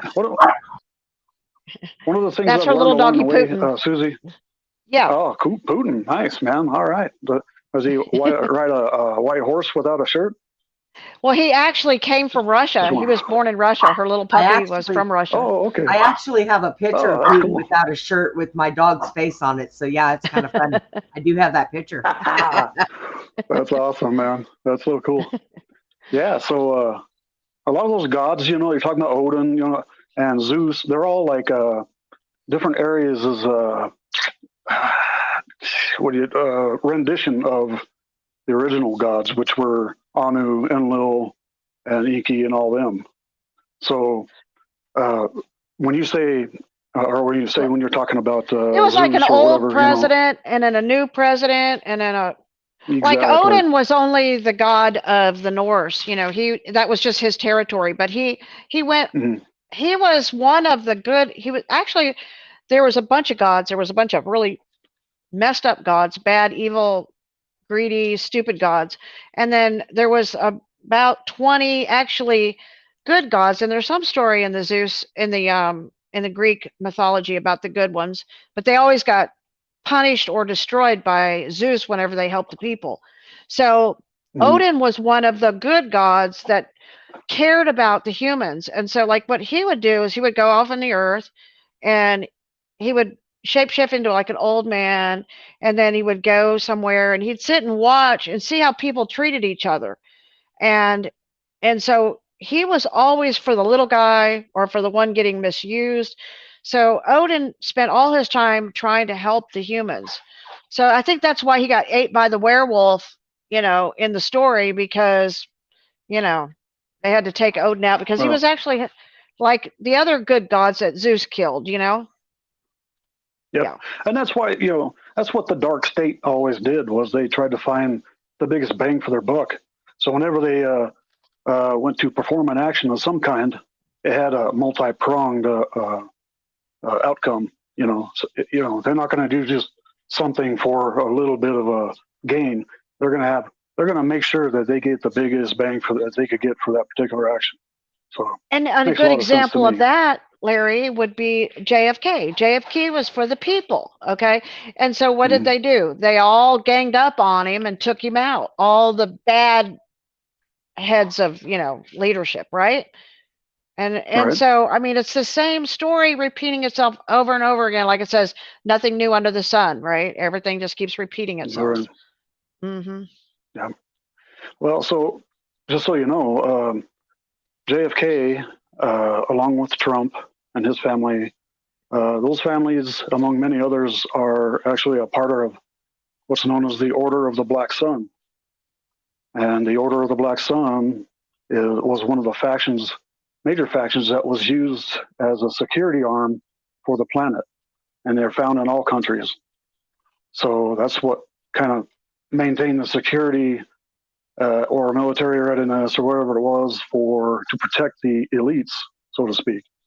See, so there were other factions vying for power at that time. So you figure in the 60s, I think there were about 5 or 6 global factions that were vying for power, and of course, the presidency of the USA was a big linchpin in that power scheme. So you have to consider that as well. Well, you think about this though, Larry. He did get to that point where he's like, he knew there was something wrong, and he stood up against them, and then he got persecuted. They know all the stuff they're doing, and so it could be that maybe he didn't get paid out, or was going to get I don't know, ostracized out of his cut of something in this world by not performing a certain action. Who knows what it was? But maybe he decided to throw them under the bus by giving us all that great information and exposing to them for who they really were. There's a lot of perspectives and angles on this stuff. Yeah. So, and we do know that he was trying to, he was making statements. And they were subtle, but he was saying, this is going to get exposed. This is going to get revealed. They didn't want him to do that. And he was like, I'm going to destroy the CIA in a billion pieces. We're not going to go to war. We're not going to do this. And, they didn't want him, doing that. And who ended up orchestrating his assassination? Well, we interviewed James Files, and James Files was one of the shooters that shot him in the head from the grassy knoll. Now, James Files was CIA from a child, raised up, and was also under Charles Nicolotti. Charles Nicolotti in the Chicago mob was the assassins for the CIA. So it was, and then it was orchestrated by LBJ and Bush and Nixon. They were all, Nixon was there. He wasn't necessarily, in agreement with it maybe, but they all knew. There is no secret amongst any of them. They all know everything. And then they pretend like, oh, we got to solve this problem. We don't know who did it. Here it is all these years, and they pretend like they don't know. Well, they know because they were involved. Yeah. Well, the key was, Bush Sr., of course, he was the director of the CIA at that time.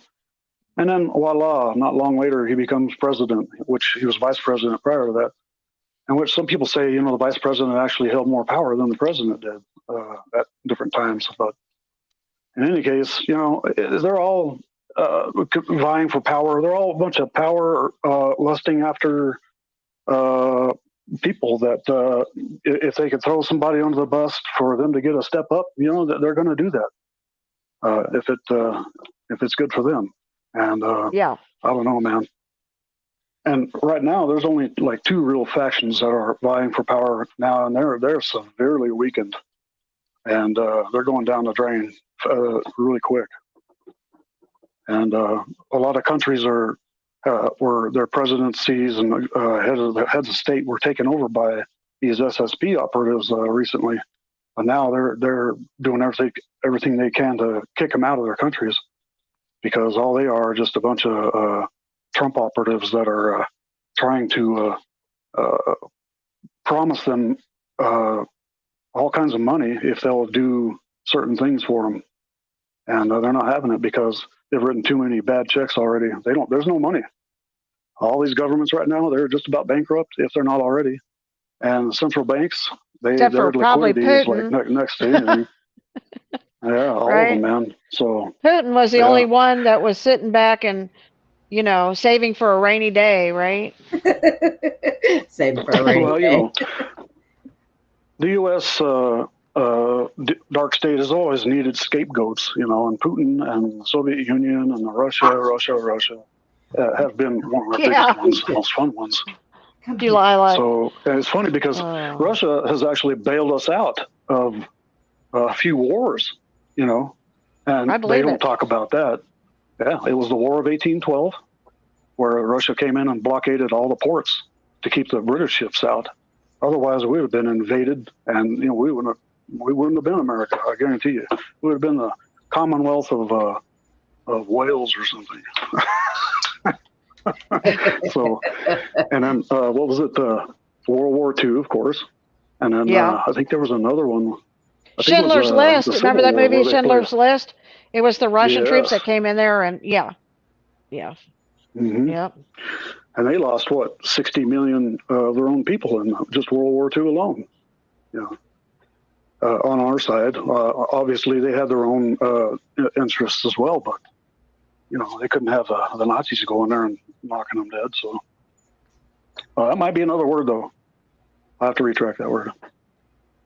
I think Hey. what I read in that war book, that the swastika was a symbol of the moon, and what it says is that they know when the full moon comes, these werewolves. So it's actually like a symbol of werewolves, and that five-pointed star pentagram means they're werewolves. Okay, so they know when the full moon comes because now they're werewolves. They know they have to go out on that night and kill. And Well, that's the sign of the Nazi. They don't now, want to, but they have to stay human. now here I'm gonna say this.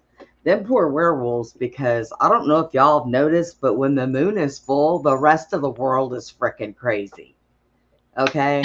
I mean, the werewolves have their hands full because everybody, I swear, on a full moon, they lose their cotton picking minds. Yeah, because they probably don't want to be wolf food, okay? They're probably going crazy. They're probably hunting down the wolves themselves at this point.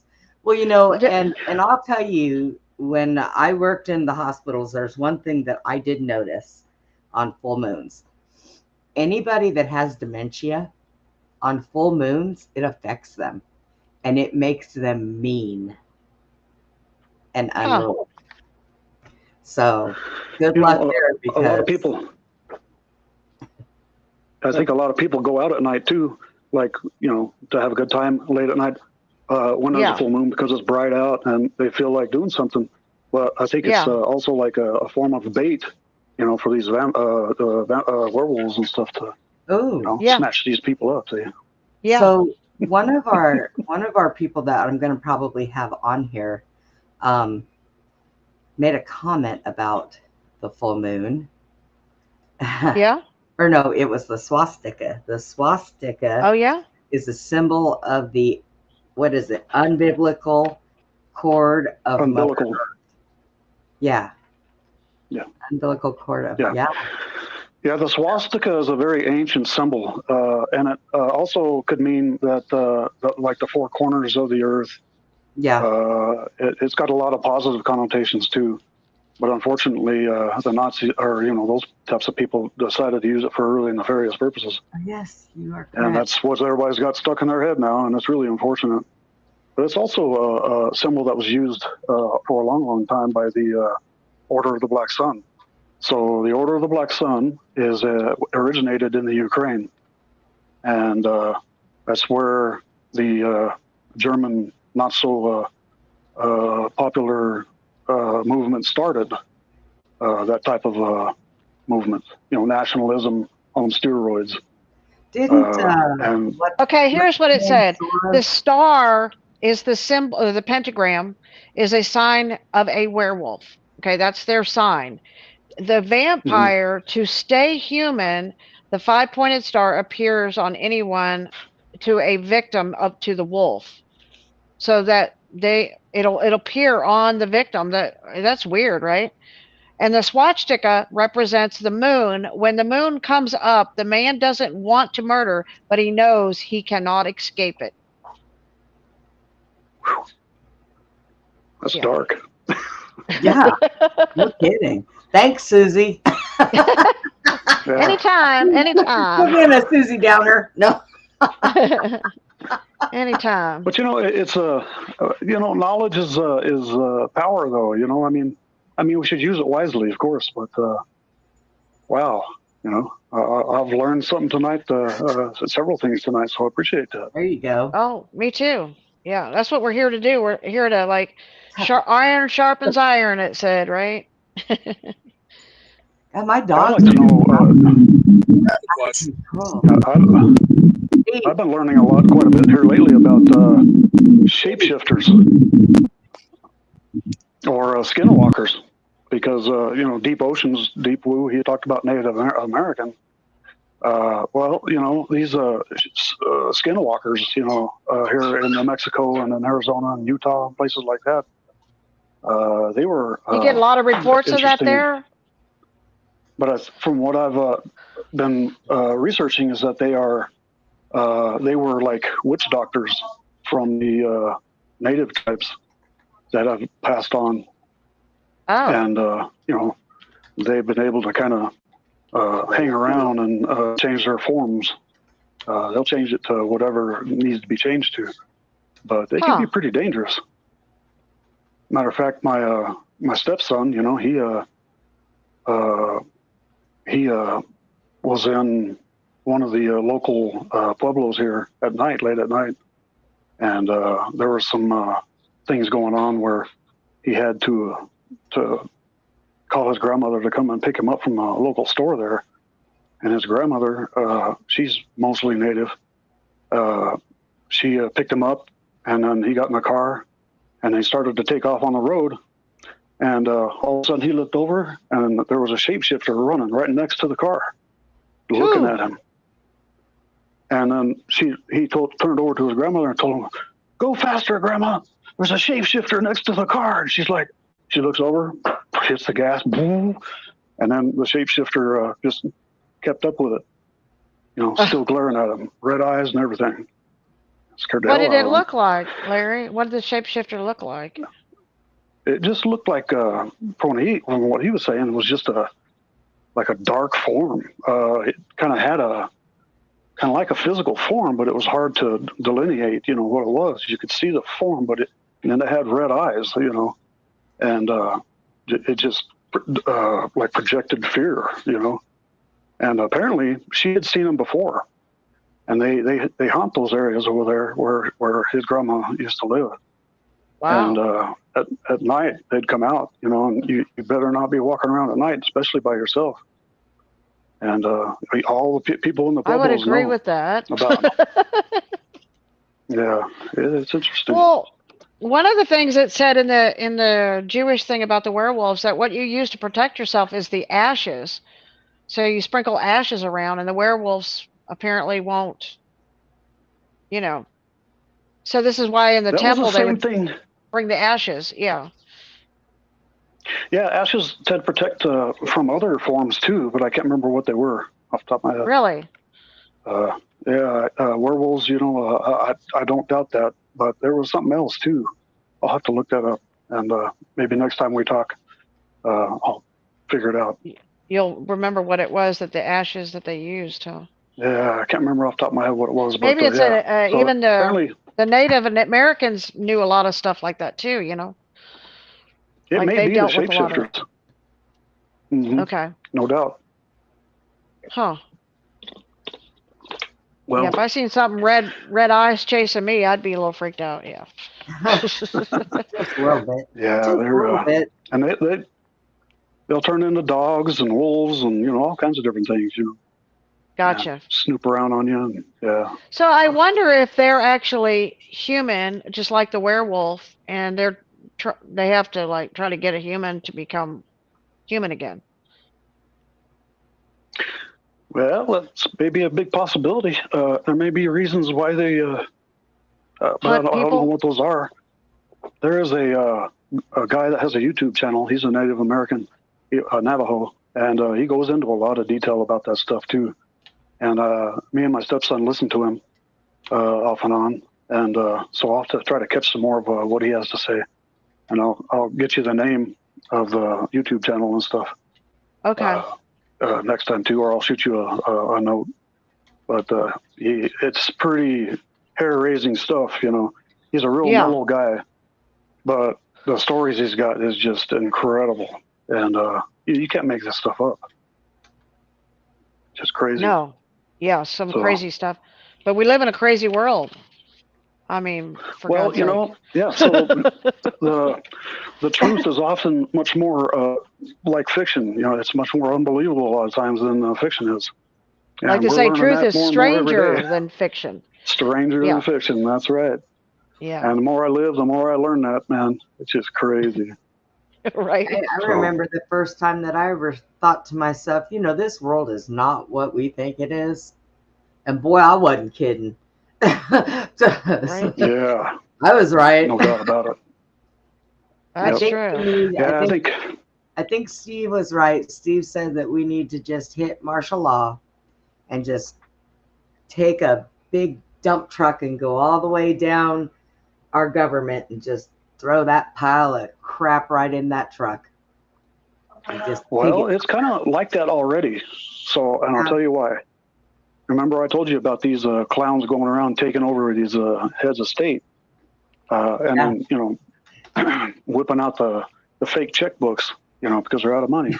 Yeah. Well, what they're doing is they're putting what's known as markers on themselves. And these markers, if their end of the deal isn't held up, then they're marked for death. That's what the marker is for. Yeah. And so, Really? they've been doing these operatives have been juking over the Japanese Yakuza. You know who that is, right?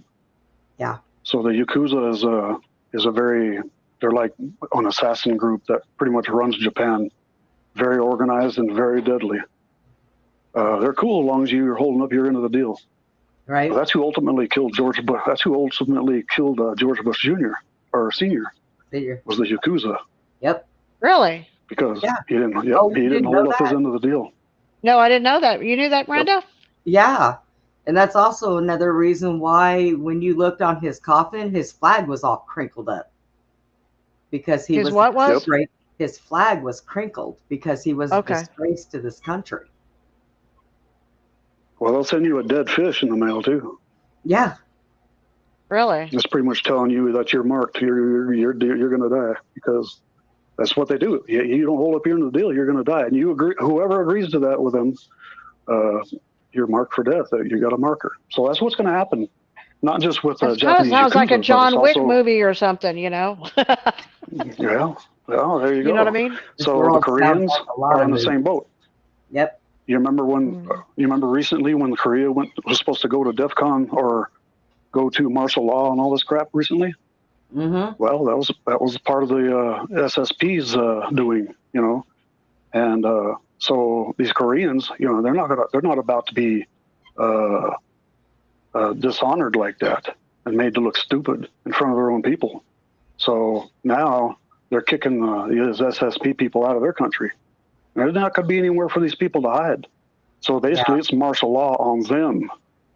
And once these clowns are gone, and these operatives that have been running the deep state are gone, which it ain't going to take much longer, then we know there's going to be no need for martial law of any kind. Matter of fact, martial law has been in place for hundreds of thousands of years, but it was recently lifted. 7 years ago now? So, you know, there is no martial law anymore, which is one of the reasons why these governments are out of money, is because every time they started a war or every time they broke a peace treaty or made a peace treaty, these were bonds that were utilized in order to generate money from. But that whole system isn't in place anymore, so they can't create any more money by the old system's way, because it was a dark system. It was a dark age. And that's the way Marduk had it set up. Wow. Yeah. This is so get ready. They say by the end of this year or next year, we're going to have a public contact with some hybrid alien human types. Oh, that doesn't But surprise the me. I already people, have. yeah, yeah, but you yours were a little darker than the type that the public's going to meet. Yeah. But It would be nice so to meet you're some more than lighter ready. ones. It would be Yeah. nice So to meet some lighter ones and just say, like I said, I'm waiting for somebody to give me that green bell where I just blow real hard and my thumb and my new leg pops out. That will just be, that'll be awesome. Because then there's going to be no oh yeah. stopping me. Give me my feet back. Everybody thought I was hell on wheels before. Yeah, give me my I was leg just saying, feet don't fail me now. Yeah. back. Well, and that just reminds me now about one of the reasons why I kind of started drifting away from the Christianity or religion or whatever you want to call it, is that at 25 years old, I had an OBE. It was an out of body experience, Oh, and somehow I had clinically died in my sleep, and I came out of my wow. body, and I floated around my house. I floated around the backyard, and you can't make that stuff up. That's more real than physical life, buddy. That's And true. after I came back and dropped back into my own body, I've never been the same since. And Yeah. once you get a sense of the true reality, not this 3D reality, then things are forever changed as far as your perspectives on life goes. Yep, been there, done that. Right? Yep. There's a lot of people that have, Same but here. they only until recently it hasn't been able to be talked about. Right. Otherwise, back in the 70s or 80s, man, people thought they would have stuck you in a padded room somewhere, man. Oh yeah, yeah. Well, they still try it Yep. nowadays too, but Well, especially in America. No, I know. I It's kept telling insane. Susie, that's it. It's time to move to Russia. Pack up the dogs and the horses. Oh So, yeah, for sure. we have a free pass. My dog was born there. He's already a citizen, right? Yeah. He's got papers. And he's family. Yeah. That's right. He's family. I've actually checked into moving to Russia myself, or even like Romania or something like that. These other countries, they may not have the Second Amendment or anything like that, but over the last 10, 20 years, you haven't really even needed it. These places, they treat their people so well, Yeah. compared to America. We don't know because we've always lived here. This is it for us. Hey, I heard Putin But- was giving away free citizenship if anybody wanted to come over there, Well, but here's my thing. I don't want to give up on Trump yet. I think that there's a lot of good potential. And I think that in that potential, set aside from everything he has to do, we all have a role that we have to play in this also, because he needs us just as much as we need him. So I think it's going to be a fair turnaround, because there's going to be people like us who know what's going on that are going to have to help these big dum-dums that have kept their eyes closed this whole entire time, because they're going to be wondering what in the hell just happened. And we're going to have Well, to. let's put it this way. Brenda knows because I know. Brenda's been to because I have a daughter. Mar-a-Lago. Okay, let's just put it that way. I've Brenda's had been a- to Mar-a-Lago. I've had a daughter. I've got a daughter who is stuck in that, oh, my life is peachy keen type thing, and thinks Obama was the best president we ever had. So Now, I heard Obama's getting a divorce because he's seeing Jennifer Aniston, and that's why his partner wasn't Jennifer wasn't at the Jennifer Mandiston. Say it right. Jennifer Mandiston. Mandiston. Let's Yes, get yes, this yes. straight here. Ugh. But I don't know about that. But anyways. I got to get my She redneck rubs me the straight wrong way, language. man. I can't. For some reason, I cannot stand that lady. I know. Well, because Every time I see her on the TV, I'm like, oh God, she makes me want to puke. because her name is Jennifer Mandiston. Jennifer Yeah, Man. apparently, Mandiston. maybe I'm seeing something. Maybe I got some what do you call it? A little intuition on that more than I thought I did, or something. Yeah. Right. Because I'm gonna tell you, because there was Big Mike, and people like Obama don't change like that. So Yeah. so Mandiston it is. Yeah. Holly Weird has gotten weirder and Holly weirder. Weird. Holly It Weird never is ceases weird. to amaze me. It's like they have that And you saying know what's out funny here. is, Yeah, they have that saying out here in Austin, keep Austin weird. Yep. Well, there you go. Holly Weird. And Yeah. something tells me that all these people, because their houses burned down, all them weirdos are going to come here. And they can all stay in Austin as far as I'm concerned. Yeah, don't come That's east, their whatever you place. They can have it. They can rename it whatever they want. Yeah. Austin is weird. I lived there for a long time, and yeah, not a I was place I there. would recommend. I was there in the 90s. It seemed fairly normal then. Yeah, not so Well, much. Went bar The family hopping that and- raised me was related to John Connolly, and I worked in the saddle shop 2 blocks from the Capitol, 2 blocks from Governor's Mansion, and Lady Bird Johnson used to come in the store all the time, and I knew her, and a lot of the Austin, I was surrounded because of the family that I was raised by. So, yeah, it's definitely a weird city. Okay. It's definitely weird. no Yeah, doubt about well, and it's gotten, because over the last couple of years, it's gotten extremely bad because, of course, Florida and a lot of other states got the well-to-do people that came from California that are in their right minds. Nope, we got all the psychos. Okay, Austin got all of the liberal, skinny jean wearing children. And not to mention that Michael Aquino put his Church of Set there in Austin because what was it? The head of the CIA, who Trump does not like, is Brenham, right? William or John Brennan, the head of CIA. Brennan. Yeah, Brennan, he spent a lot of time there in Austin and at the university, and so that's their stomping ground. Yeah. And that's where Lyndon B. Johnson lived, because he used to go to Bastrop and they used to meet out there with all the heads, and that's where they plotted their demise for JFK.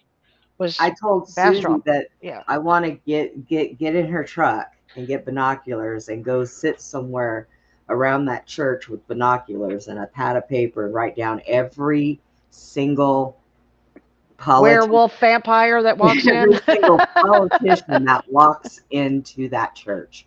I want to write it all down. And then while everybody's in there and they got a service going, I want to run in there and yell, "We know who the hell you people are," and walk out. Just watch them on a full moon, Brenda.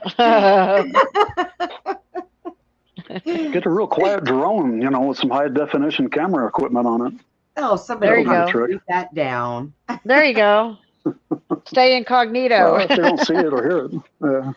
That's right. Well, anyway, that Bastrop County, man, I had no idea it went that deep, but that doesn't surprise me either now. Hey, Yeah. I feel bad for you. D, you are correct on all of those. And yes, Ellen was born that way. But I found No doubt out about it. that I think, okay, hermaphrodites, that is a real thing. I knew one when I was a kid. She was a friend of mine. And I think that some of them are born like that. I don't think that they're all men that want to become women, or, not all of them. Some of them, yes. Well, see, that's a Loki Lucifer thing, because Loki, everybody I think knows that Loki could become male or female. And as a female, he could give birth. So that's a Lucifer thing. Well, I mean, on a medical term, because my friend he has a lot of children on this planet. Yeah. My friend was not a bad person. Yes, and Lady Gaga was born a hermaphrodite. But and Lisa was not a bad person. She was actually a very good person that came from a very good family. But genetics. Unfortunately, it was in the stars. But they both did not work. Both pieces did not work. So there is a surgery where they can take that off. How nowadays they can do all kinds of weird stuff. How awful this may sound for men, they'll just whack off the tallywhacker because it didn't work anyways. But I mean, so in all fairness, some of them were born like that, but Yeah. there are some that Hey, werewolves are born werewolves. What are you gonna say? Take care of each other, I guess. Yep. yeah, that's not all you can do. Give it a bath, rub it behind the ears. I don't know, but if it doesn't want brush to eat its you, teeth, that's maybe. cool. I'm always looking for that protective dog. God only knows. Yeah, like you said earlier, Larry, they've been messing with this DNA for a long time. Yes, they Oh, have. no doubt about it. Well, like I said, a lot of these different Anunnaki, they have a bunch of different DNA that went into different people, and there's a lot of this stuff that we are just readily available to our eyes. We might hear stories about it, but some people like Brenda actually get to see or smell or whatever it is, this stuff. So, Oh, but I hate to burst your bubble right here, Brenda. I got to tell you something though. Go. Are you ready? Are you ready? Yeah. Trump's been dead for a few years. I already know. Okay. Yes, helicopter. So you're just okay, going with the all right. As long as you know, because I don't think Larry expected her to say that, but okay. I was like, okay. Yeah. Well, she was pinning a lot of hope on it, and but I just want to make sure she's okay. The thing of it is I know who exactly is playing Trump, and that I can't say. You know what I mean? Mm-hmm. So it's like I try to tell everybody. It is what it is. You all think that as many years has gone by, Melania never changes? Why is that? So why what? I said why Melania never changes? Why she never changes? She doesn't age. Why is that? Well, I know why, but sometimes you just can't say everything. You can sit here and try to give little kicks here and there and stuff, but you can't straight up and say things and people just don't get it, or they say, no, I don't I don't think that's right. But hey, okay. I'm gonna go for it. And that's a great example of like when you tell somebody you're something that's completely out of their scope of knowledge, it's so difficult for somebody to accept that. And that's the way it was with when you were seeing or smelling the reptilians and then telling everybody about this stuff. All those other people, they were totally outside of that scope of knowledge you had. And there's no way you could penetrate that scope or that sphere of knowledge that they had unless they had some of that knowledge themselves. So yes. It's the same thing with this political thing, Trump and Melania. But I did notice that after the original Trump died, that Melania was nowhere to be found for a while. Yep. For several years. Yes. And that was because, as high up as the Trump family was in the Order of the Black Sun, Melania was gifted to him through whatever deals that they had. And so that was what that was. So once he's gone, then she was no longer attached to that person. So I don't know how they got this new Melania, if it's even the same one or not. I doubt it is, because she's got quite the low rimmed hat on, I don't know. But in any case, I deem government Hollywood for ugly people. So I have no idea what Melania is doing in there. Thank you very much. That's all it is. It's Hollywood, man. What's going on? Obviously, it has some implications for people, sometimes dire. But realistically, these people that are in government, it's organized as a foreign for-profit corporation under the Crown Corporation of the City of London, of which the Rothschilds run. Yeah. That kind of government, that de facto corporate government, doesn't represent the people of this country any more than the man on the moon represents Uranus. That's right.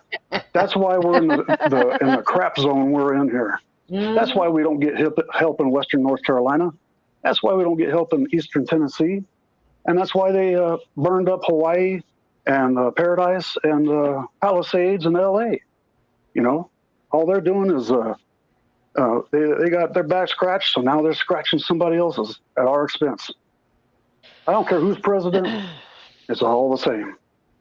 Well, them reptilian Dan, they purchased Israel with the Balfour Declaration. That's Oh yeah. what that is. They bought it Mm-hmm. with finances. You know, Yep. so they can't get rid Oh of yeah. the indigenous people, so they start murdering them. Yeah. Mm-hmm.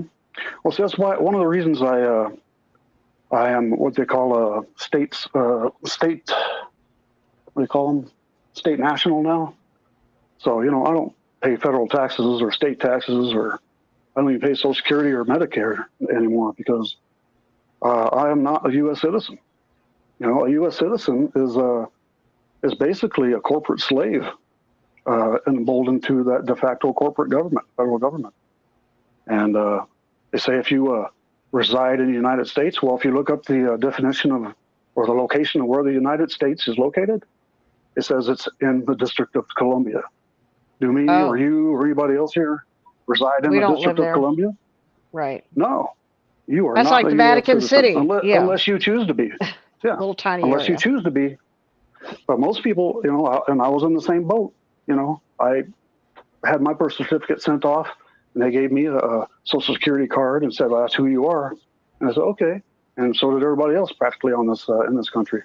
But that's not True. really who you are. That's a corporate entity that was established for you to do business in this country.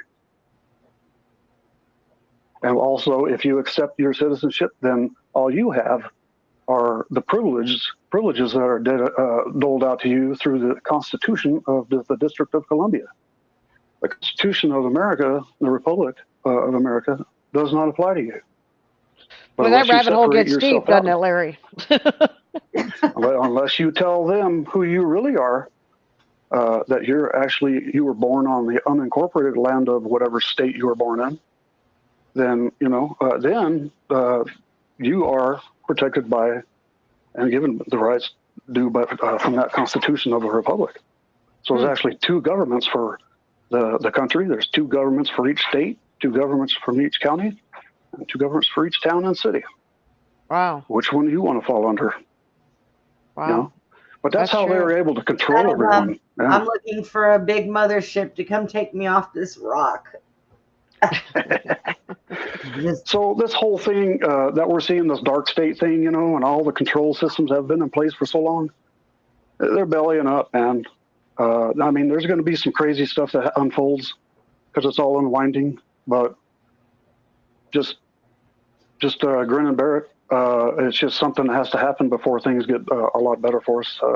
Hopefully in the next year or two, maybe in the next several months, we begin to see some really neat things unfold. Some big changes, yeah. So think positively, speak positively. Absolutely. And that's where it's at. We have more power within us than we could possibly realize, and we need to use it for the right purposes. So anyway, that's probably my 2 cents. I agree with that. That's for sure. Your 2 cents were worth at least 10. Okay. Oh, Don't ever cut yourself short. Don't ever cut yourself short. Well, just being modest, I guess. I don't know. Should always keep it low key. Have some fun. That's what I wanted to do tonight, was have some fun, and I've enjoyed it tonight. You know what? So thank you guys. We enjoyed having you, and we will have you back because we gotta get into more political talk and stuff. And as things happen, it'll be a lot more interesting. I would really I have a few people, like next Saturday, I'm talking about basically doing I have a few people out here in that watch our show that want to come on and talk about certain stories about, alien and different stuff like that. And some people have had their own experiences. So I'm thinking next Saturday night, I'm going to have an open mic where I'm going to go ahead, we'll start a show, and then I'll put the link up and have people come in one at a time and, you know, tell a little bit about what they're talking about. And I think Kind of like a it'll be round kinda table fun. discussion. It kind of, I Yeah. think it'll be pretty Yeah, that'd fun. be pretty So neat. Yeah. I'm going to Mhm. put it, when I put that show out, y'all have to make sure that you share that show when you find it. It should be, it'll pop up on my Facebook, in my Okay. Beyond the Box group, and it should also pop up on YouTube. So when I do that, that'll be kind of fun. We can all come in and do our thing. Yeah, I have somebody who shouldn't be. I think should be invited to that roundtable. Who's got some really good stories of her own. Oh, that'll be Yeah. awesome. She's originally a Texan, and she's blown me away with a few of her stories. So, yeah, I'll forward that Sounds information along to her interesting. if that's okay. Oh yeah. Yeah. You're welcome to come back too if you want. Yeah. And it'll Yeah, be, well, if I get the chance, I work a lot of hours, but you know, any chance I get, I'll definitely come back. And if I get the invite, I appreciate that. yeah. Yeah, I'm glad you it'll came be on fun, tonight. I think It's been it'll really be pretty fun. Oh, yeah, definitely. Because we know a lot of people that are classified as crazy, and you know what? We have determined that crazy is normal now. That's our Thank you. normal. Hey, man, you can't see crazy unless you are crazy, and here we are. Yeah, well, you know, and I mean, you don't know things unless you're crazy, also. So You you got know, that right. You got to be crazy enough to believe this crap. right? And It takes a lot of faith to believe, you know, when, you know. right. And that is absolutely all right by us. Well, guys, we have Yes, ma'am. we've gone a whole 2 hours. So we're going to go ahead and cut it. I don't know if I'm going to have a show tomorrow night or not, guys. Like I said, I've been feeling a little under the weather. So I will be working on next weekend shows. We are going to, like I said, add extra shows. I think Steve and I are going to get together and do an around the world show because we found some very interesting stuff. We were like a bunch of nerds on the internet with Google Maps. We were going inside buildings and everything. It was really cool.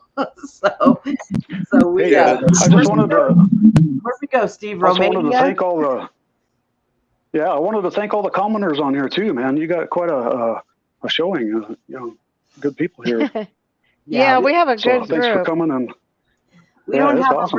we don't have a really big show, but you know, we like our little show and we love the people that watch our show and come in and sit in the chat with us. They're great. They are really great. We could not do this and have as much fun without them because they are just pretty You awesome. got that right. You know, they That's really cool. are. But all right, Awesome. guys. I hope everybody. Okay, well, Thank you, Larry. Thank you very much. thank you for having me on, and nice to meet all of you, and hope to see you again soon. Oh yes. Yeah, Yes, you can come on back you can in. count on that. All right, Susie, you got my number. Yep, I do. Talk to you later. All right. Good God night, bless. guys. Good night. Thanks for being here, Larry. All right, guys. So, wait a minute. What did that say? Oh, thank you, Woo. Woo, you gonna come on next weekend too? You can pop on here and tell That's us. what Woo said. Yeah, Woo said, I have stories. I know he does. Woo's got some. Why does Woo have a female on his, her? Is it a he or she? Yes. It's a Are you he. sure? Yes. Okay. Yeah, he's got a big old beard. Now, unless it was a woman who was in the circus at one particular point in time, it's a he. Okay. Well, on the one that says Deep Oceans or D Oceans Deep Woo, and it looks like a female, but it's real tiny. It looks like a female, probably, I think. Woo. Yeah, it's a girl. Woo, do you have figures? do you have a good figure there, Woo? There's a girl on the the picture in front of the. Yeah. I don't know. Are you looking at the right person there, Susie? I don't know. It says D Woo is Oceans under- Deep no, Woo. Woo is under that. Hey, what is it? Let's see. Oh, people. Yeah, those are two you have different an. people. Woo is Do the you have one. another woo? You have two woos. Oh, Woo Derek and two woo Woo woos. Woo the Ocean. I y'all, told you. y'all freaked out Now Susie now. that's confusing. I was gonna say, Woo, did you grow boobies on me? I mean, I'm looking at the girl's face. I see the name Woo. I'm like, come on now. Oh my goodness, that's funny. That's is her funny. channel. She's a psychic. Okay, well, Are you all right now? Breathe, Susie. It's I'm okay. just saying, I only call it like I see it. Nora said too much woo. Yes. Somebody's going woo woo. Woo! Woo says he's got man peaks. Does that count? I was going a little woo woo here. Woo. Shh. Your other half's gonna hear you talking about your man peaks. She's gonna throw a shoe at you. Keep your man peaks between us. Ladies, can you hear me now or no? What? The Can you what? hear me now? Yes, Yes. we can hear you now. Woo!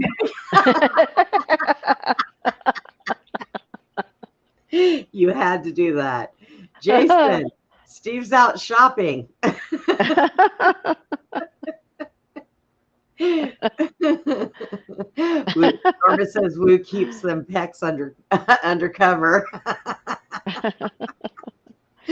Somebody's undercover here. There's an undercover woo here. I really hate that he had me answer that because I know you have questions now. When he said, I hate to break it to you, but the real Trump died. I'm like, yes, I know. Like, dang it. Man, now Susie's going to have questions. Shit. There's it is stuff what it that is, I guess. What'd you say, Steve? The monoatomic gold. I've looked into that with the pyramids in Egypt, and that they were designed to create the monoatomic gold, the white powder, for immortality, pretty much, and alleviating all ailments. So it's real fascinating to get into. Yeah, that's it right there. So I've got it saved in my cart because I don't have the money to get it right now till I get paid. How much did it say it was? That's the first thing. It's like $35 plus whatever the shipping is. But okay. So that's the first thing on my cart right there. So yeah. So I'm gonna tell my daughter that I won't send her $50 this pay. I'll have to wait and send it next pay because I've been sending. I gotta invest in some gold. I know, right? I've been sending her a little bit of money here and there, so I'll have to wait. But that'll help me and Jack probably. I think Jack will be good with that stuff too. So that might be an all right thing. Yeah. Norma said, do you use it daily? Yeah, I think you're supposed to use it daily. Yes. It says 4 milligrams in the morning, and then you put it under your tongue, and it's like a little droplet. It's got a little, like thing like that. Dropper. Yeah. Yeah, a little dropper, and then 2 at night, and it's a 60-day. This is like a 60-day. That's one thing deal. I got to look. I don't know what size that one is. It didn't really say whether it was. This is 4 ounces, 120 milligrams. Okay. Yeah. All right. So we all are in agreement. We're going to get on the gold. We're all going to get on the gold. Can't have any in my pocket. Might as well put it in my mouth. We're going to try to increase our IQ. Right. Okay. That didn't sound good at all. So I'm just going to sit here and shut up. We're going to increase. That's right. And we're going to put we're going to put that stuff through the test. We're going to give it to Brenda, and we're going to see if it increases my IQ. Just saying. We're going to try this. See what happens. You're the guinea pig. Me and you will be the guinea pig. Yeah, because I mean, I look at it like this. Like I said, I am so computer stupid. So if I get on here and just start doing stuff and you guys see thumbnails popping up and all this other crap, you're going to be like, what the heck just happened to Brenda? Oh, Brenda's on the gold. On the gold. The gold. Oh my God. I have a fever right now, y'all. She's laughing about it. You're so funny. Yeah, I look like crap. Poor baby. My lymph nodes are swollen in my neck. My ears Sorry. hurt. Like, oh my God. You just need to take a hot bath and some Epsom salt or something. Soap. I can't take a bath. My tub doesn't have a plug, and okay, you get a new plug. I have to make Jack scrub out stick a washcloth in there. Weird like that. Look, stick the washcloth in there. Plug the hole. You know? Yeah, there is that. And then Putin will be standing on the side of the tub because it'll be different. I won't be in my shower chair, and you know, Susie, Putin will be standing on the side of the tub looking at me like, "What are you doing? Can I come in there?" You gotta see him when I shower, Norma. He'll stick his head around the shower curtain and peek at me to see if I'm still there. Like when I close the shower curtain, I play a disappearing trick or something, you know. Yeah, he's funny. And then once he knows I'm there, he lays down underneath my walker and sits there in the bathroom until I get done. Then he'll stand up and he waits for me to dry my foot. And then he'll come over and lick my toe. And I'm like, what are you doing, you weirdo? So. Oh, Norma said lots of bone broth. I said, Norma, I don't eat dead animals. No, I bury them. I don't eat them. No, well, I don't know. If I was you, I'd grind up the bones of that frickin' hog that got a hold of Lucy. I'm turning him into fertilizer. Right? There you go. That's what I had said earlier. The only way that pig's going to get eaten is if, there you are. Where'd you go? Hey, I did. Accidentally, sorry. I did see a buzzard out there today flying in the creek area. So it could have been they did get that hog. So I'm going to go out. I'm going to give it a day or two and see if the buzzard show up. Then I know they got him somewhere. I'll go look and see. Yeah, it might have crawled up there somewhere and bled out and died. I mean, I hate it because no animal should ever have to suffer and die regardless. But yeah, wild hogs, they just. Well, and the thing of it is what everybody told me. Like if you were out in the field, out there in the woods, and that hog saw you, it would come after you. Just like they're dangerous. You know, I mean, no doubt they're dangerous, and they go in people's chicken houses and eat all their chickens. They destroy stuff and they kill animals. I mean, I guess that's why they're really, and they do tear up people's pastures really bad. Like they root up everything, but that is no big deal to me. You know, you just get the tractor and you fix it, but you're going to go around just killing other pets and animals. Yes. And Joel told me today he's still not recovered from the trauma that he faced with all that.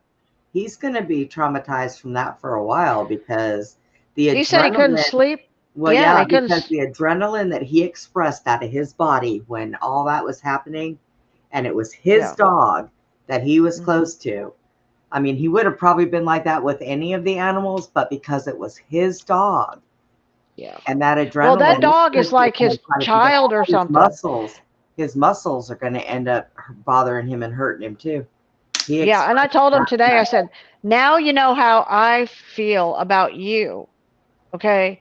And why I worry over you, because see, now she's like your child. You love her so much, and that just totally freaked you out, stressed you out. And I said, now you know how I feel when you were like sneaking out at night in the hoopty, driving around the city. Yeah. It's like, Lou said in Florida, hog hunting season is year round, and there's a reason for it. yeah, They just I know out here they say that they get into the schoolyard, so they have to keep the kids inside when the hogs are out there because they'll hurt the kids. So they'll go after them. The hogs are just it's almost like they're born with rabies set in their brain, and they are just stark raving freaking mad from birth. Yeah. And think about this, Brenda. Why is it the only animal that Jesus cast the demons into? I mean, that's kind of a weird thought. Because pigs' brains are Pigs small. are I don't know. Pigs are nasty or something. I don't know what it is. I don't know. Why I like they were little allowed to piglets. go in the hogs. Look. Now I I've don't been know. around little piglets that have been the cutest damn things I've ever seen in my Yeah. life. I used to have a pot-belly pig when I lived in Arizona. They can be nice, but them wild hogs. Now, if you were to find one as a baby and take it home and raise it, Yeah, domesticate it and it stuff would like be that. okay. But when they're out there in the wild, there's just no controlling them. I mean, it would be like a mad bear on the loose. And you know what? Also, they say with hogs, they'll eat a person and there's nothing left. They Well, eat teeth. everything. They'll spit the teeth out.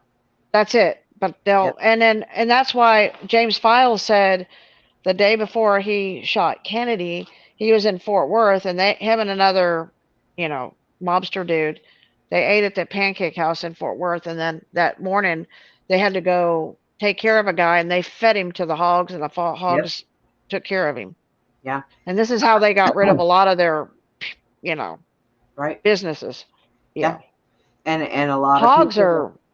And have you heard some of those serial killer guy that had hogs, and he would that they would feed all their victims to the hogs? It was terrible. Why don't they only use to get rid of the bodies? Oh, why do they only use pig organs for transplants for humans? Yeah. Well, they say I've heard this. Is what I've heard. This is weird, but a wild boar was crossed with a human DNA, and it created the pig, and that's why it was forbidden for Jews and Muslims to eat pork because they know they're eating people. And Woo, you are right. Pigs' hearts are pretty similar to humans, and actually, and stuff like that. So yes. Now, now I will tell you this: it's a hybrid animal, just like a werewolf. Are they doing that? Or is the highest bidder getting the last person that passed away's organs? So that's another aspect of life that Maria. we're probably lied to about. So, but I know like my brother had to have a triple bypass, and then that clogged up and slowed down his heart, and he wasn't getting any oxygen. So now, could they have given him a pig heart? Probably. But he would have just screwed that one up like he did his own. So I don't think that they really wanted to waste their time with it. But, there are a lot of things that science does that really blows me away. So whenever I hear, well, we can treat your cancer, but we can't cure it, I know that's a lie. When they say we can treat your diabetes, but we can't cure it, that is a lie. So it's so hard for me I'm glad that I have the doctor that I do have, because when I take him this stuff and show it to him, boy, he's going to flip eggs and he's going to be buying his own. So every time I take him something, when I find something and say, hey man, you got to check this out, he gets on the computer right there in front of me and starts looking it up and looking what's in it and looking to see this and see what that is and if that has a backlash to this. And he's like, take it and I'm going to order some. So he's pretty funny. I like him. But a lot of the doctors out there, they're just, And a lot of them, it's not their fault because they're not taught properly. You know, they always tell doctors, well, you're going to notice that these people have got these parasites, but it's normal because the parasites help eat the bad bacteria in people. That's what they're told. I know that's what they're told. I went to school with them also. So I know that's what they're told. So I agree with Maria in the chat. She's saying everything is sentient. That's true. Even plants are. Okay, so Maria, I wanted to comment too. Maria, I had this theory, okay? They made us carnivorous, okay? A carnivore or whatever, carnivores. I had this theory, see, because I'm a vegetarian too, that what they do, these vampire werewolves and all these reptilians, you know, they have to eat human flesh. They have to eat, you know, all this stuff, right? So they make all the humans think that they got to eat animals too, because you know why? Because you would know the difference between them and us if they have to have that flesh, that dead animal flesh, right? And that they have to have that, you know, red soup, right? They have to. And so we would know if we saw them doing that, that they're not like us. So they all say, oh, y'all got to eat this and, you know, y'all got to be like us. That way they can hide in plain sight. And we would never know by their diet that that's what they are. See, so that's you know what my theory was. Now let me tell you something I heard. So somebody said, okay, you take a cow. Why do people eat red beef? They tell us because we need that protein, correct? Correct. Bullshit. That's what no, hang on. That's what they tell us, right? Yeah. So if a cow can produce its own protein, why cannot we? Because we're not smart enough. We need some more of this gold to get our brain working. Okay. I hope I Am Joy appreciates the fact that you are plugging your product. We need to think outside the box. Please call me. It's like, geez. Yeah, it's your product is outside the box, so it's all right by us. And I'm also for all these things that are not approved by the FDA, because God only knows the FDA has got their head stuck right up their rear ends and don't know their ass from their hands. Okay, so there you go, FDA. I just threw you under the bus. Yeah, I just kind of, you know, after finding out about Benjamin being a werewolf vampire, you know, it gives me a whole new perspective on who's running the planet, you know? Well, yeah. There is still one major factor up above there on that pyramid that still has family running around that hopefully they can take care of, because we've got to get rid of this evil stuff out of here. It's got to go. It's really got to go.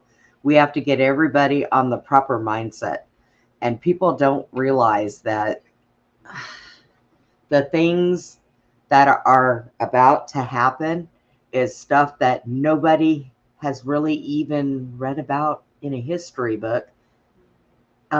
So it's going to be a shocking experience. It really is. And it's going to, I mean, there's even things I know an awful lot. I know an awful lot I don't say.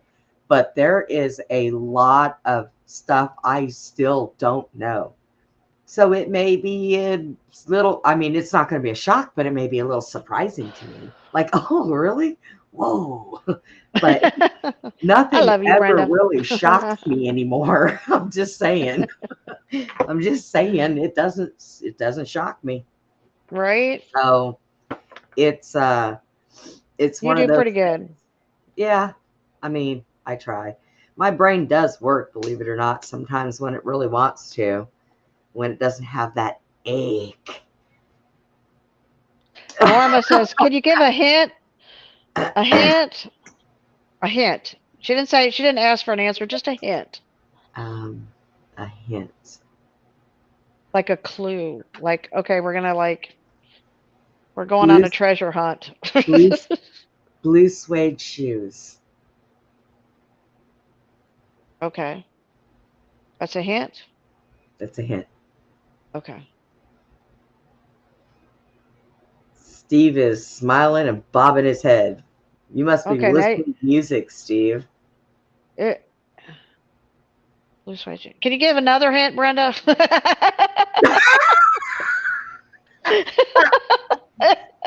Blue eyes Okay. and blue suede shoes. Okay. And what about three's a charm?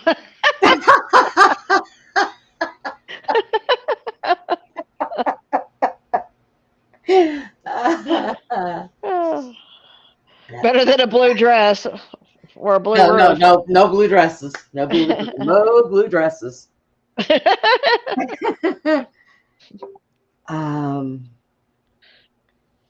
Let's see. Another one.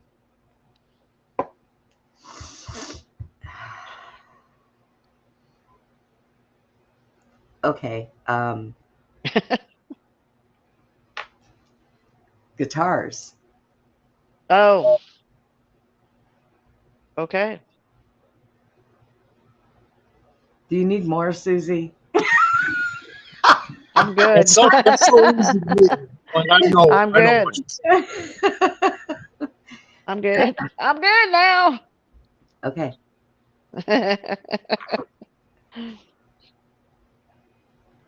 That's funny. Steve on a long road trip. Steve, I'm more confused than I ever was, but I'm kind of. I'll fix you when we're done. Okay.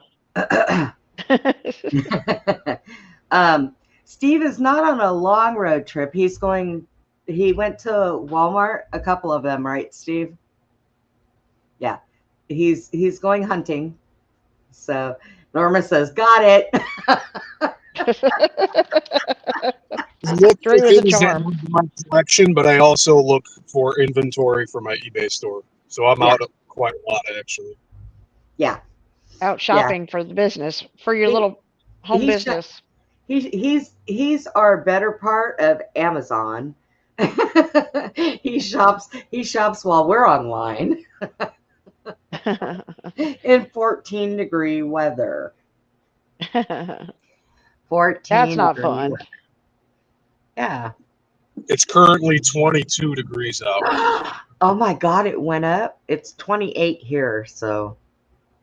We had a nice day today. It was pretty nice out there. Yeah, we're going back to that where it's 55, 60 during the day, and then at night it's in the 20s.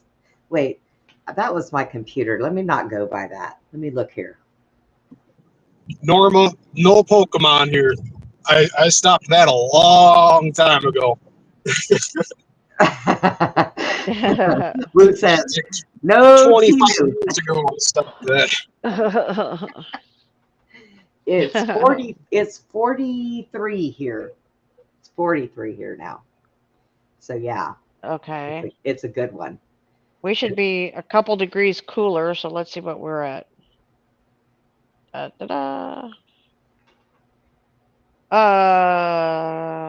36. 36. No, 37. 37. Oh. 37. Uh-huh. Yeah. I don't like numbers when they start with 3 and not for temperature. No.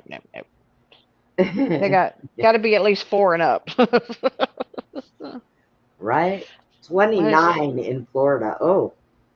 I bet the palm trees are wondering what in the crap is going on there. Yeah, because we didn't even get snow over here. We never even got nothing. Oh, it snowed. I heard it snowed in Florida. Did it snow in Florida, Will? I heard that. Pensacola had Florida at snow. Well, I bet there aren't very many half-naked, beautiful women out there on the beach now. It'll be 61 degrees tomorrow. That'll be really nice. Oh, up there with you? I like that. I like 61. What's it supposed to be here tomorrow? What is tomorrow? Saturday? It's supposed to be 60 during the day, 46 at night, but it's going to rain tomorrow. 60? Oh, 61 here. So pretty much same. Pretty close. We're going to be 62 come next Wednesday, but 100% rain, so that ain't going to do me any good anyways. See, when there's good weather, I can't go outside because I can't be out in the rain. I'll short out my chair, you know, and I don't have $4 grand sitting around in my pocket to buy me another one. So, you know, I got to take care of the one I got. I don't get my new one until February. the end of February, I think, middle to the end of February. I got to check. So yeah, once every 5 years, I can have a new one. They got a foot of snow in Florida. Oh my goodness. Well, that's a lot for them. Yeah, that is a lot. Considering they usually have about 3 foot of sand, I mean, and grass. Right. I bet the alligators are confused. How's the alligators doing down there, Woo? They've got to be at a loss. I saw a picture with the alligators in the ice with their noses sticking out. Do they put their little noses out so they can breathe and then just Oh my God, were they frozen in there? Yeah. But they all do that when it gets like that. That's what this guy was saying. I'm like, oh my God, what are they doing in that water? It's cold. Freezing.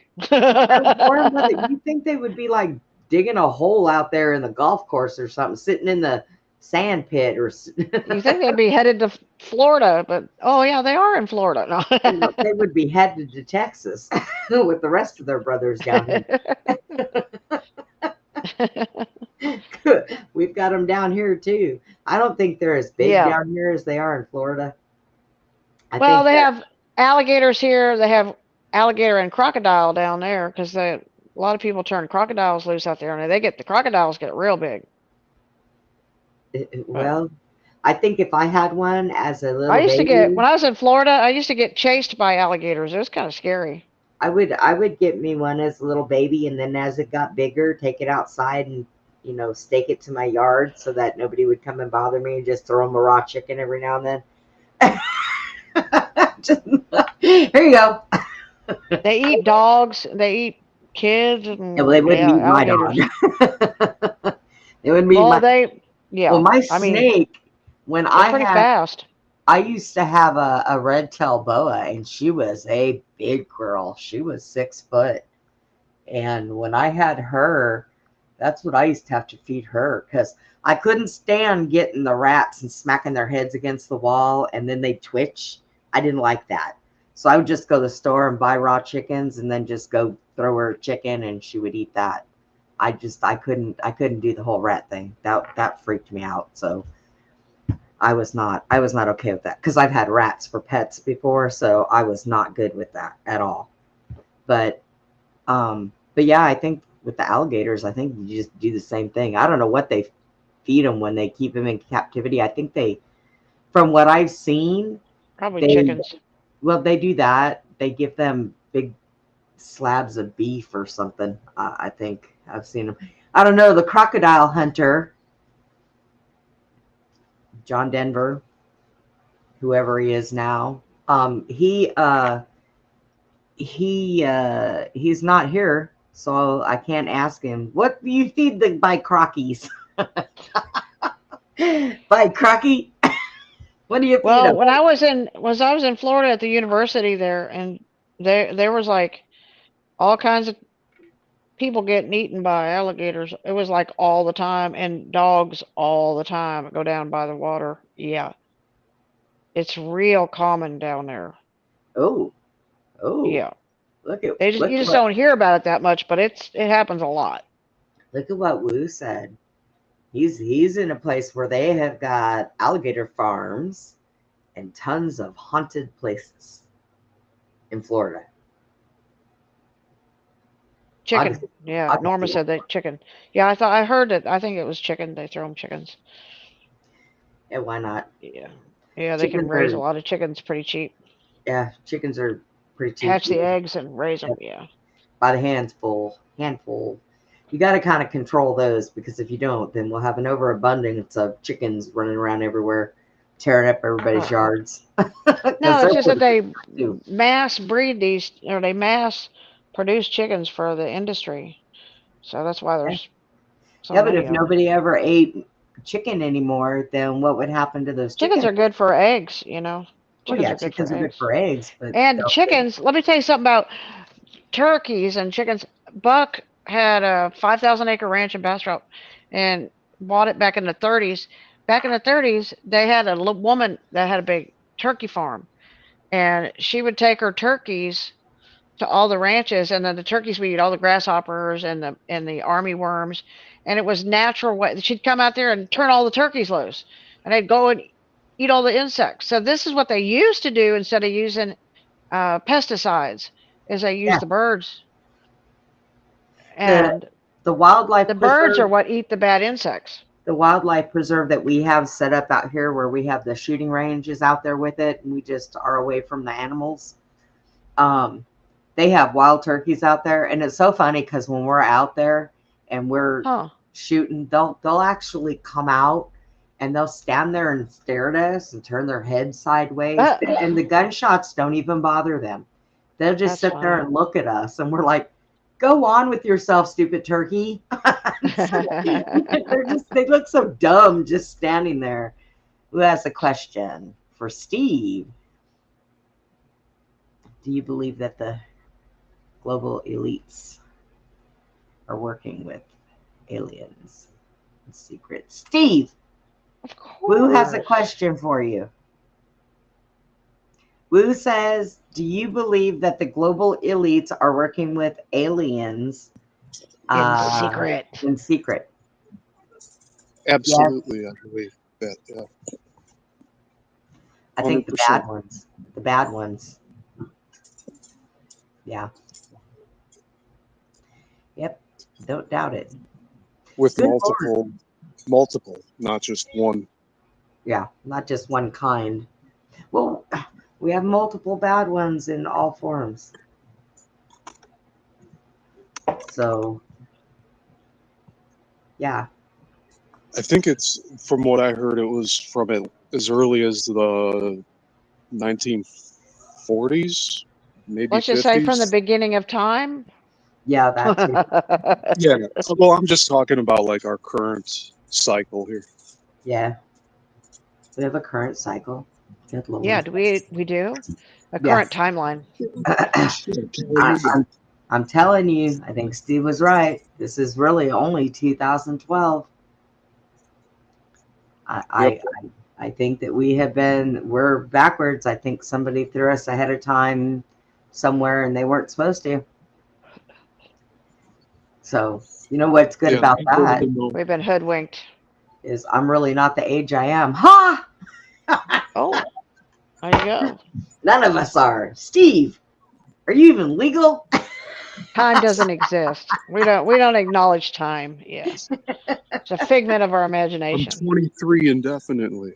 Oh my goodness. I'm 35 indefinitely, so let's get this shit straight.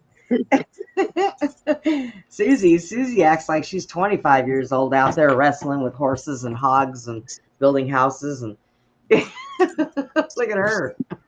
Go Susie, go. Oh, she's gonna be really bad with some gold now.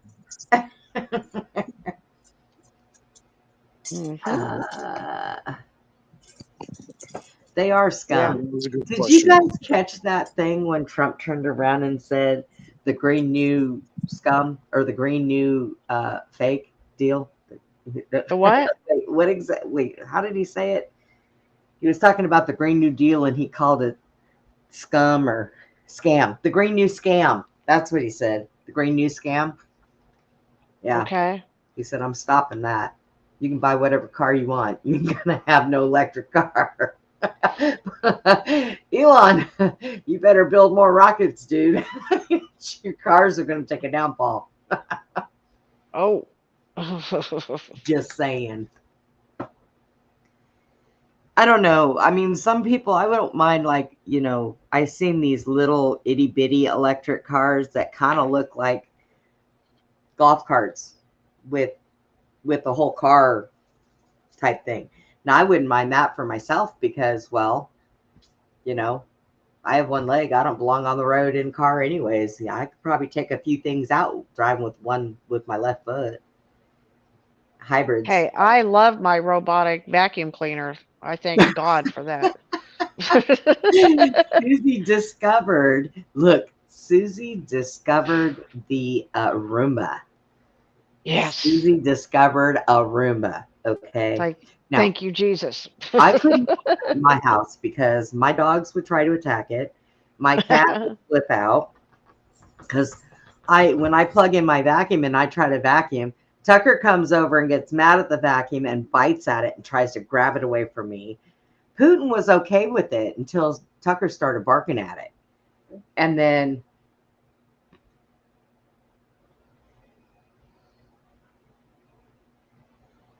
Huh?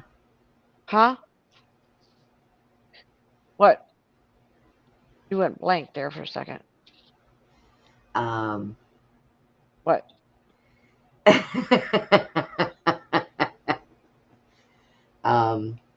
Well, yes, definitely yes. And and she is, but not completely. She is somebody that will probably shock the crap out of all of you. So, but in that aspect, she is, but it was in her family bloodline for a while. So, and yeah, that's where Baron gets his height. So I was going to say the tall whites. Yep. Yeah. That's the lady. Norma. Ding ding ding ding ding ding ding ding ding ding ding ding ding ding. Ding ding ding. Ding ding ding. Yeah.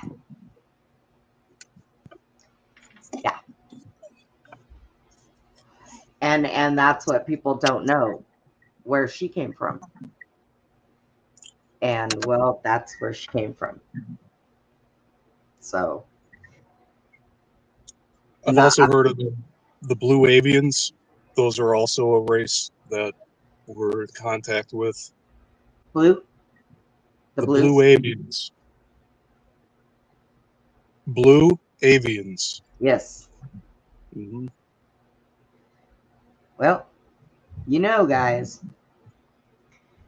there are a lot of things that I'm hoping that they just start opening things up. And it does honestly need to start with the JFK, RFK, and MLK's files.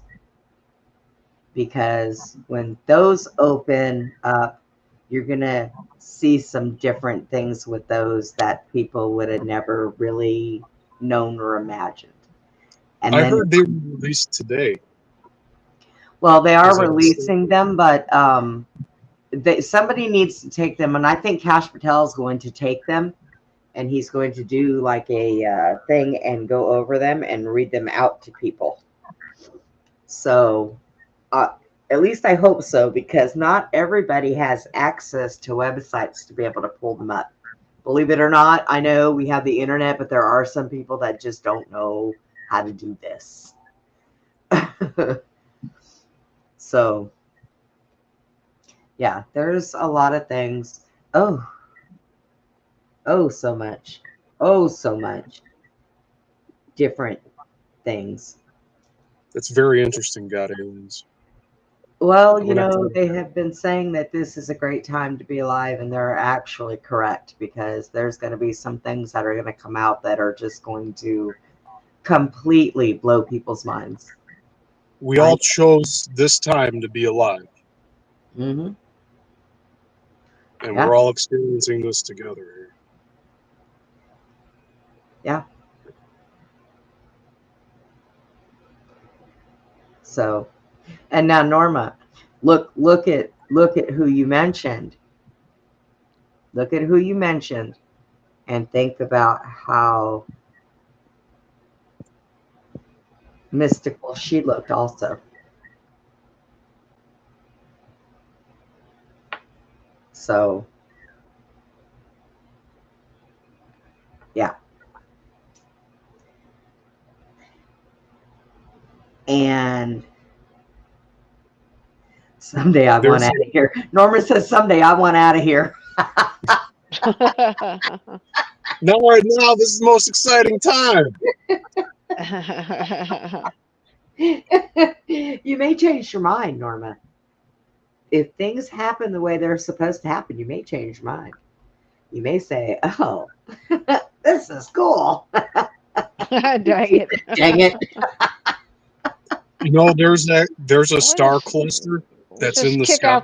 Let's just kick out the bad guys, There's a star cluster that's in the sky, Steve. What? Yeah, apparently, I can't remember the name of it, but that's supposedly where we all originated from. Is this certain cluster of stars, and it looks like if you find it in the sky, it looks like there's a lot of depth and a lot of little dots of light, but it's like encompassed in almost just like a cluster. And yeah, I gotta look into that more. I'm afraid but that would of be heights. something I'd like to take photographs of too. I'm afraid of heights, though. I don't know how I would do like that. I'm terrified of heights. Right. I don't like them. I don't like heights either. Yeah, there's only Just three lay on things the ground. Just there's lay on only- the ground. Yeah, right? There's only three things I do not like. Well, that I have a phobia of. Okay. Heights, little people, Little people like midgets. and spiders. Yeah. Yeah, I am scared of little people. And Yeah. I used to think when I was younger that I was a horrible person until I found out that it was an actual phobia. And I told the lady, "Well, how did I get this phobia?" She goes, "I can't tell you that. That you have to figure it out." And then I thought about it, and I remembered my middle brother was mean to me a lot when I was a kid. Used to chase me with knives, he was horrible. And the first time I punched him in his face, he went crying like a little sissy butt. But my mother had dressed him up as an Oompa Loompa one year and left him home with me. And he got a knife and he chased me around the house, and I locked myself in my room. And he took the knife and he was drilling a hole in my door with it. And it gave you nightmares, did he? Yeah, and I think that was what she told me, that's what it was. That's probably what brought me to that. And I'm good now because at least I say little people now. When I first got like this, I would never even refer to them as human. It was always it or that. So I at least know now that they're people. Okay, so I've gotten a little bit better, but I'm still afraid of them. I took a bus ride one time from Washington State back here to Texas, and there was one on the bus, and he happened to have found a seat right across the aisle from me. And I'm texting my friend on the phone, "You better come and pick me up. I have to get off this bus. I cannot be on here. I've got to go." And he thought it was funny. He's laughing. So the bus, you know how the bus stops to how the bus stops to take a break or something. Boy, I didn't even hit the aisle. I am telling you, this woman crawled over every frickin' seat till I got to the last one, jumped over the pole, and took off down the stairs. So I'm behind the bus station. I'm smoking a cigarette, and I am just on the phone, and I'm having a fit. Okay. All of a sudden, I hear, "Excuse me, can I get one of those from you?" And I turned around, and there he was. And I opened up my bag and threw a pack of cigarettes at him and said, "Please leave me alone." And I ran away again. It was horrible. So yeah, I don't do very good with those. And spiders, I don't care how big or small it is, I'm gonna shoot that thing if it gets anywhere near me. I mean, I went in the kitchen the other day, a couple weeks ago, and Putin was looking at something on the floor, and he was like trying to step towards it and backing up. And I was like, "What are you doing?" And out from underneath my chair, this wolf spider was so big. And it come running out from underneath my chair, and I froze, and I'm yelling, "Dad, bring me the fly swatter. Hurry up." He's like, what? I'm like, that, give it here. And I couldn't believe I killed it myself. I was beating that thing. It Oh, smacked. jeez. I must have hit it 100 times. There was nothing left of it. It was smooth in the fly swatter. Okay. I do, Norma. I need a bug zapper. Bug zapper. But yeah, and scorpions I stay away from because I'm allergic to them. So I've been stung by them before. I'll tell you what's bad. In Arizona, we got these things called vinegaroos. And the front of them looks like a scorpion. The back of them is a big bulb. And if they pinch you, you taste vinegar in your mouth for like 2 weeks. Dang. And I got bit by one of those at work one night. I had stuck my hand in between these blankets to pull blankets out of the closet to go put on somebody's bed. And it was in between the blanket. And now they will sit on the wall and they pulsate up and down like they're going to jump. And they will chase you. They're aggressive. The scorpions, yeah, you don't corner them, but they'll walk away from you. But yeah, the bad thing about scorpions is sometimes you'll find them in your shoes or your boots, man. Yep. When I lived in Arizona, our shoes never another. They like to get they'll get on the doorknob or I mean we don't have them really up here, where I live in Bastard Land. They're full of them. We've got them here every once in a while. You see them here, but not. Yeah, like your area has them. When I was more. In Arizona, oh boy, they were all over the place. We never. Anytime we took our shoes off, they always went on. Same with down there. Never on the floor. Well, in the hill country and around Austin, there's a lot of them.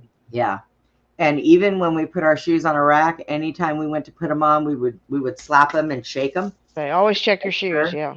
Yeah, and then our beds, we would turn our beds completely down all the way to the bottom to make sure they weren't underneath the covers because scorpions like to get underneath covers. You had to make sure that your covers didn't touch the floor. I had a hotel. Well, I had a resort property in East Texas, and we had these hotel rooms, and so I had a horse trainer and his wife staying in this one room, and they went to bed, and he woke up as a scorpion stung him on the ear, right in the bed. He jumped up out of bed and he smacked it, and it flew across. It got on his wife. It stung her. She knocked it. It flew back and stung him. What the hell? See, I'm bad with bees too. Oh my God, bees! I give bees all the room in the world because they stick to you. I mean, they got Yep. like, oh my God. And one night I was in my car. One day I was driving in my car and I was on my way out to Waco. And it was hot. I was in uniform. I had a vest on. I should have waited till I got there to put my vest on. But oh no, I had to get all dressed. So I'm on my way and I had my window down because I needed the air. And this frickin' bee flew into the car. Here I am on the highway and I hit the shoulder and pulled over and I'm standing outside my car. Well, a highway patrol came by and stopped and said, "You okay?" I'm like, "Nope, there's a bee in my car and it will not get out." And I had all the doors open, all the windows open, waiting for this damn thing to fly out. I said, "I am fixing to close everything up and set a can of OC in there, see if it'll kill it." Right. So he went in there and he grabbed his ticket book and he grabbed it and he shoot it and it went flying away. And I looked at him and I said, "Well, thank you." I said, "I'm allergic to those things. I don't touch them." I don't go anywhere near him. I did, man. I hit the shoulder and I'm outside the car, just standing there, just watching this freaking bee in my back window going, "What are you doing? Get out. I got to go to work." I'll tell you, one time Joel was in the backyard playing and he picked up a brick and he turned it over and a scorpion stung him and he screamed, "Mom, Mommy, I'm dying. Call the hospital."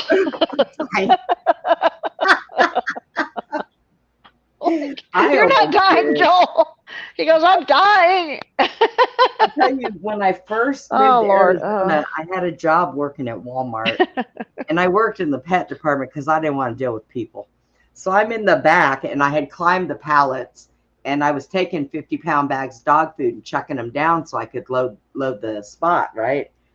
And I'm up there, and thank God that day I wore I had a pair of blue stretch pants on, and I was chucking the bag, and I felt something on my leg, and I was like, what the hell was that? And I looked down, and I see it, and I swiped it off. Do you know, by the time I got down the pallets and through the doors and to somebody, the next register I could get to, I said 911, and I could not breathe. Wow. And so yeah, so I don't deal well with scorpions at all. Yeah, that's not good at all. So I give them room too and try to respect their distance. But if they're in my house, I will kill them. I don't care what I got to do to kill them. They're dead. Especially having Putin now, because Putin thinks that he is 10 foot tall and bulletproof. You know, he goes up against what he thinks is really big dogs. He will tackle animals. He tries to chase snakes. I mean, and he's so little. If he was a bigger dog, I'd be more power to you, dude, because bigger dogs can handle more things than a tiny little dog can. I'm like, do you not understand that a snake can wrap around you and swallow you at this point? And he just doesn't get it. He don't get it. He thinks he's a big boy, he thinks.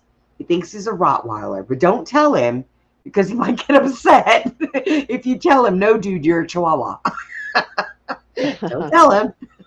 He thinks he's a Rottweiler. Yes, he does.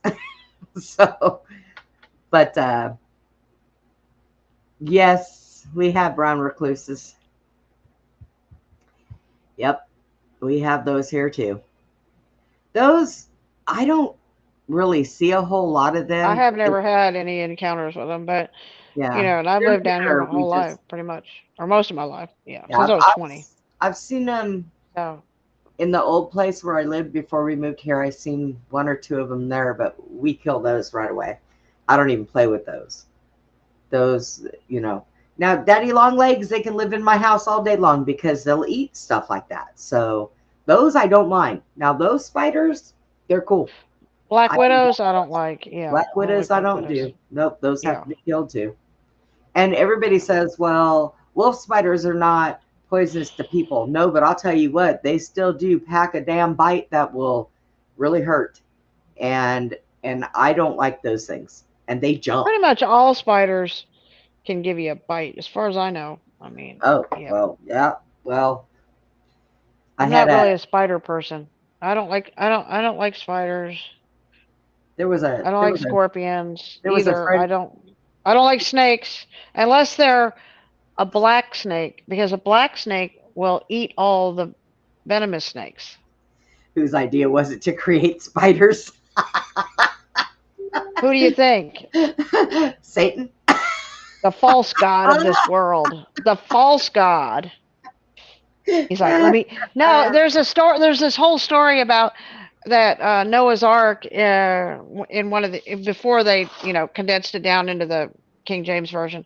But the original story was that Noah had already taken off in the boat, and he said, no, you got to go back because you forgot the flies.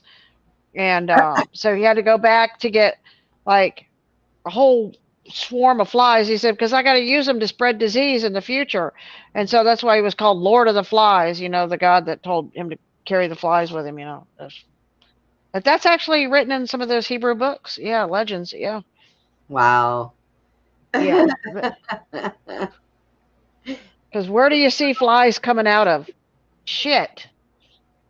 Right? They come out of shit. And why do you think they come out of shit? Because they're worms, and animal are full of worms. So whenever they poop or shit, right? What comes out of it? What hatches out of the shit? Or when somebody dies, what comes out of them? Maggots. Because why? Because they were already in them. Somebody just sent something that said that JFK recorded his UFO files were recorded. So apparently they have recordings of him talking about those. Ooh. Yeah, mosquitoes. I don't know who made those Oh, because they're a you know new. what? God told me in a dream one time, mosquitoes are vampires. That's what he told Yes, me. they are. That's what he And said. they love They're me. vampires. I'm on two What do they blood do? sugars. They They smell me. inject you with something, and they inject you with something, and then they suck out your blood. Yeah, yeah. Fucking vampire. I don't like those either. Those are nasty. And they really look. I know that a lot of things on this earth have a reason to be here. You No, got they bees don't. that No, they don't. pollinate, bees I pollinate. disagree. I agree Well, to I disagree. said a lot. Some I things didn't need to say leave everything. planet. I They need didn't to say leave the everything. planet. They need to put out their thumb and leave. Mosquitoes. Mosquitoes. Yes. That Goodbye. they need to come and suck Goodbye, mosquito. mosquitoes up with a big vacuum cleaner and just let them off into space. They can go Yeah, have a good there's a lot of insects that just need to go bye-bye. Yeah. yeah. Now Termites, spiders, termites, fire ants. and fire ants. Yeah. Oh my god, yeah, they can go find another hump to go live on and get out of here. Yeah. Fire ants are horrible. Do you Right. remember, Susie? Do you remember when we went up there to go see you and we were looking at that house and what does walks right into an ant mole and stands on it? I'm like, oh my god. Yeah. Fire ant hill. Yeah. Love bugs. Wow, that's something I haven't heard about in a long time. Wow. Yeah. Or what about? Yeah, they got those no-see-ums on the beach. Those things you don't see them, but they sure do sting the hell out of you. Yeah, I heard that.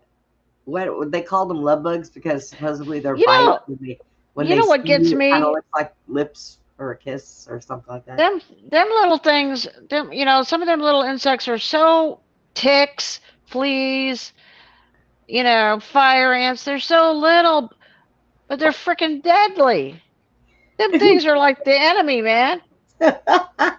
Ticks are another thing; they can go away too. Yeah, blood sucking Like ticks, man, and fleas, ticks. yeah, Why do we have I all saw this stuff? Did somebody create this exactly stuff? because we have one of the gods called the Lord of the Flies or the insects, and he's What are torturing these us insects?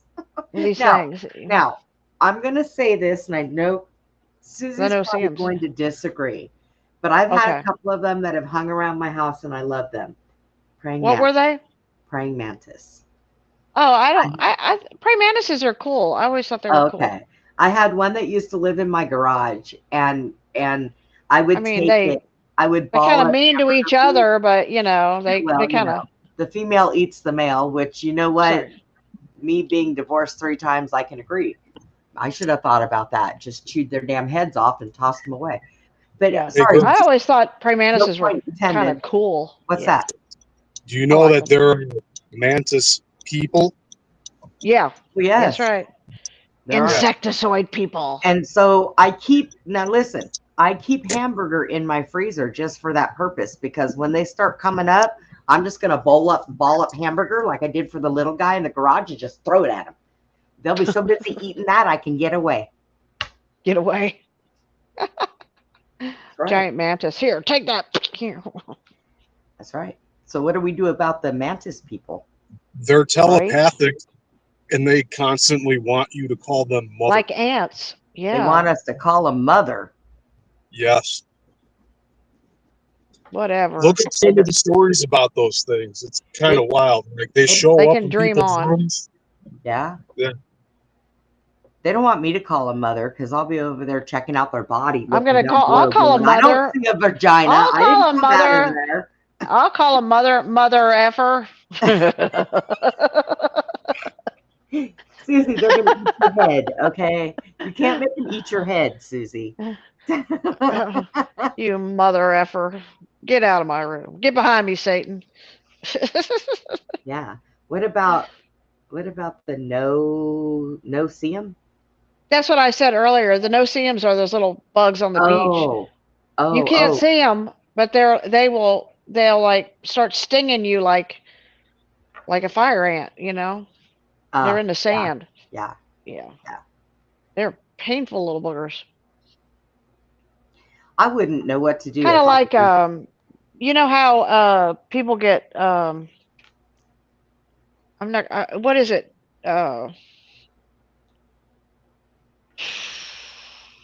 what is it? Oh, chiggers. Oh, you don't see them chiggers, but man, you break out and you're like getting attacked by them things, and they get Those up under your skin are, and you yep. whelp all over the place. Yeah. Yeah, those are bad. Yeah, what is it with all these? So can they just go live somewhere else in their own little happy environment? Yeah, They're they need to. horrible, man. Those things are terrible. Yeah. I'm thinking That was made to that was the opening Pandora's box there, Zeus did. Okay. I think. Chiggers. Yeah. Oh my God. Chiggers are the Satan world of bugs. Okay. They're terrible, man. Well, lice are pretty bad too, okay? Yeah. Lice, yeah. Yeah. Because some of these kids can't even get that stuff out of their head. Yeah. That's some bad stuff. Yeah, that's those things are something else. Those are a pain. And they're a pain to get rid of. Especially if you're a little girl and you have really long hair. Oh, well, they make these little electric combs, and you can electrocute them. You go zzz, zzz, zzz. That's how you get them, the little MFs. Yeah, you electrocute their ass. Your poor child would be sitting there smelling their hair, going, "What's burning?" No, it only gets the lice when it gets in the comb. It zaps it. So you just comb your hair and you're zapping and electrocuting them little mothers. Yeah. Works good. Oh no. Norma, that's horrible. That's why you get the clear fingernail polish and you cover over the chigger bites, and then it suffocates. They can't breathe because they have to breathe. They dig a little tunnel in your skin, and then they live in there, and then they got to breathe. So you suffocate them with fingernail polish. Now, if you use colorful fingernail polish, you'll look like an Appaloosa, you know. Can you see that? Your kid goes to school the next day in shorts and his legs are covered in purple and red and pink. Little dots all over. Yeah. They were out of the clear fingernail polish. Thought we had. Oh my God. Yeah, you can get them out there in the range. The wildlife preserve that we go to, they keep it, they go out there and they tear up the dirt and everything. They make sure that we don't grow any grass around where the range is out there. So, and a lot of times we take spray, which I don't like, but I'll usually wear real long pants and tuck them into my boots and do that stuff. That's the way I used to go to the range out there. I wasn't going to be getting bit. No. But look, guys, we are going to get out of here. We've been going for 3 hours. I was going to say bye an hour ago, and we just got to talking, and I forgot we were even still live. Everybody else went home. Yeah. Oh, I had pinworms when I was a kid. Yeah. That's so gross. Yeah. They say we run around barefoot when you're a kid, and I had to go to the doctor and get dewormed. Yeah. Itchy butt. Woo says itchy butt. Yeah. We'll be running around on the floor looking like our animals. Yeah, because them things, you see them in your poop, man. When you're a kid, you're like, what is that? Mom, I got bugs in my butt. They used to run around barefoot in the puddles all the time in Ohio, and I ended up with pinworms. Oh, God. Yeah. All right, my dears. Well, we will see y'all next weekend. Like I said, that was TMI, too much information. Even my brain went, I don't want to remember that. I don't want to remember that. We've spent the last hour just talking about crazy shit. Don't eat sushi. Right, it's full of eggs, and they will hatch inside your little body. Monsters will come out. It's just gross. I don't know. I think everything we eat's full of something. It's got to be everything. Something. I'm going to tell you what. I'm even halfway thinking about like the head of lettuce I have in my fridge and my tomatoes. Well, you ever wonder why you bring certain fruit home and next thing you know, you get these little fruit flies all over your kitchen? Yeah. You know, and then you think, am I eating that? Yeah. Am I eating that shit? And I'm like, am I going to be like having that in me? They're going to be hatching, you know, like, what is that? Now, like I'm bringing the parasites into my body from the food I buy. Do you remember, Susie, I told you that I bought those avocados and I ate one. I was going to take the seed and put it in the water. And then when it grew the roots, plant it in a pot and take it to your house so we could grow an avocado tree. Do you know that for 4 months, I have had that avocado seed in water and kept filling it up and never even cracked open. So I threw it away because I'm like, nah, something's wrong here. There is no reason why that never even sprouted a root. I've heard you got to do something to those seeds to get them to do that. Just you have to look. You put them in the water with the toothpicks, and you only put them in the water so much. Yeah. And then it cracks open on the bottom, and I've done it before. And then it cracks open. Maybe it was one of those Mexican cartel seeds where it was full of drugs. You got the wrong seed. No, you would think if it was full of fentanyl, it would have sprouted all over the place. It had crack in it. It had a crack in it. Oh my God. Man, oh man, I'm telling you. We're just cracking up on here. So I want to let you guys know, Woo, that next week, if that Susie G comes in our chat, if they get around my block again, because I blocked and reported again and then hid them on the channel, so they're probably sitting here talking to themselves. Get rid of it because it happens to be that witch. So it happens to be a bad coin. Yeah. Denise probably fell asleep and wasn't here all night. So that person came in after Denise left. But I happened to notice, so I went over and turned our show on the other one so I could get into the chat that way. And I went in and blocked, hid, and reported. So but we'll try to keep an eye on that Susie G because they come in here and start saying all kinds of stupid crap and I ain't dealing with her. So do you hear me, Penny Shepherd?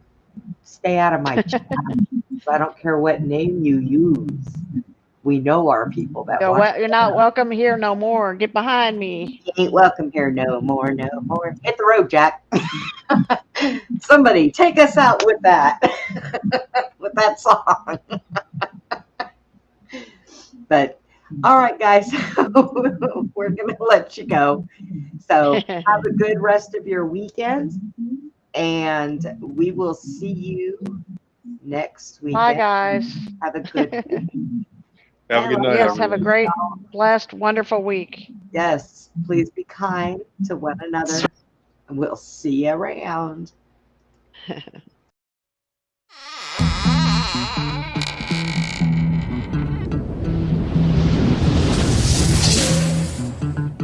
Goodbye for now, from Beyond the Box. Please join us again for Beyond the Box, Friday and Saturday evenings, from 9 p.m. to 11 p.m. Central, 10 p.m. to midnight Eastern. Join us for more intel bombs from our extraordinary guests. Good night, Putin. Good night, Tucker.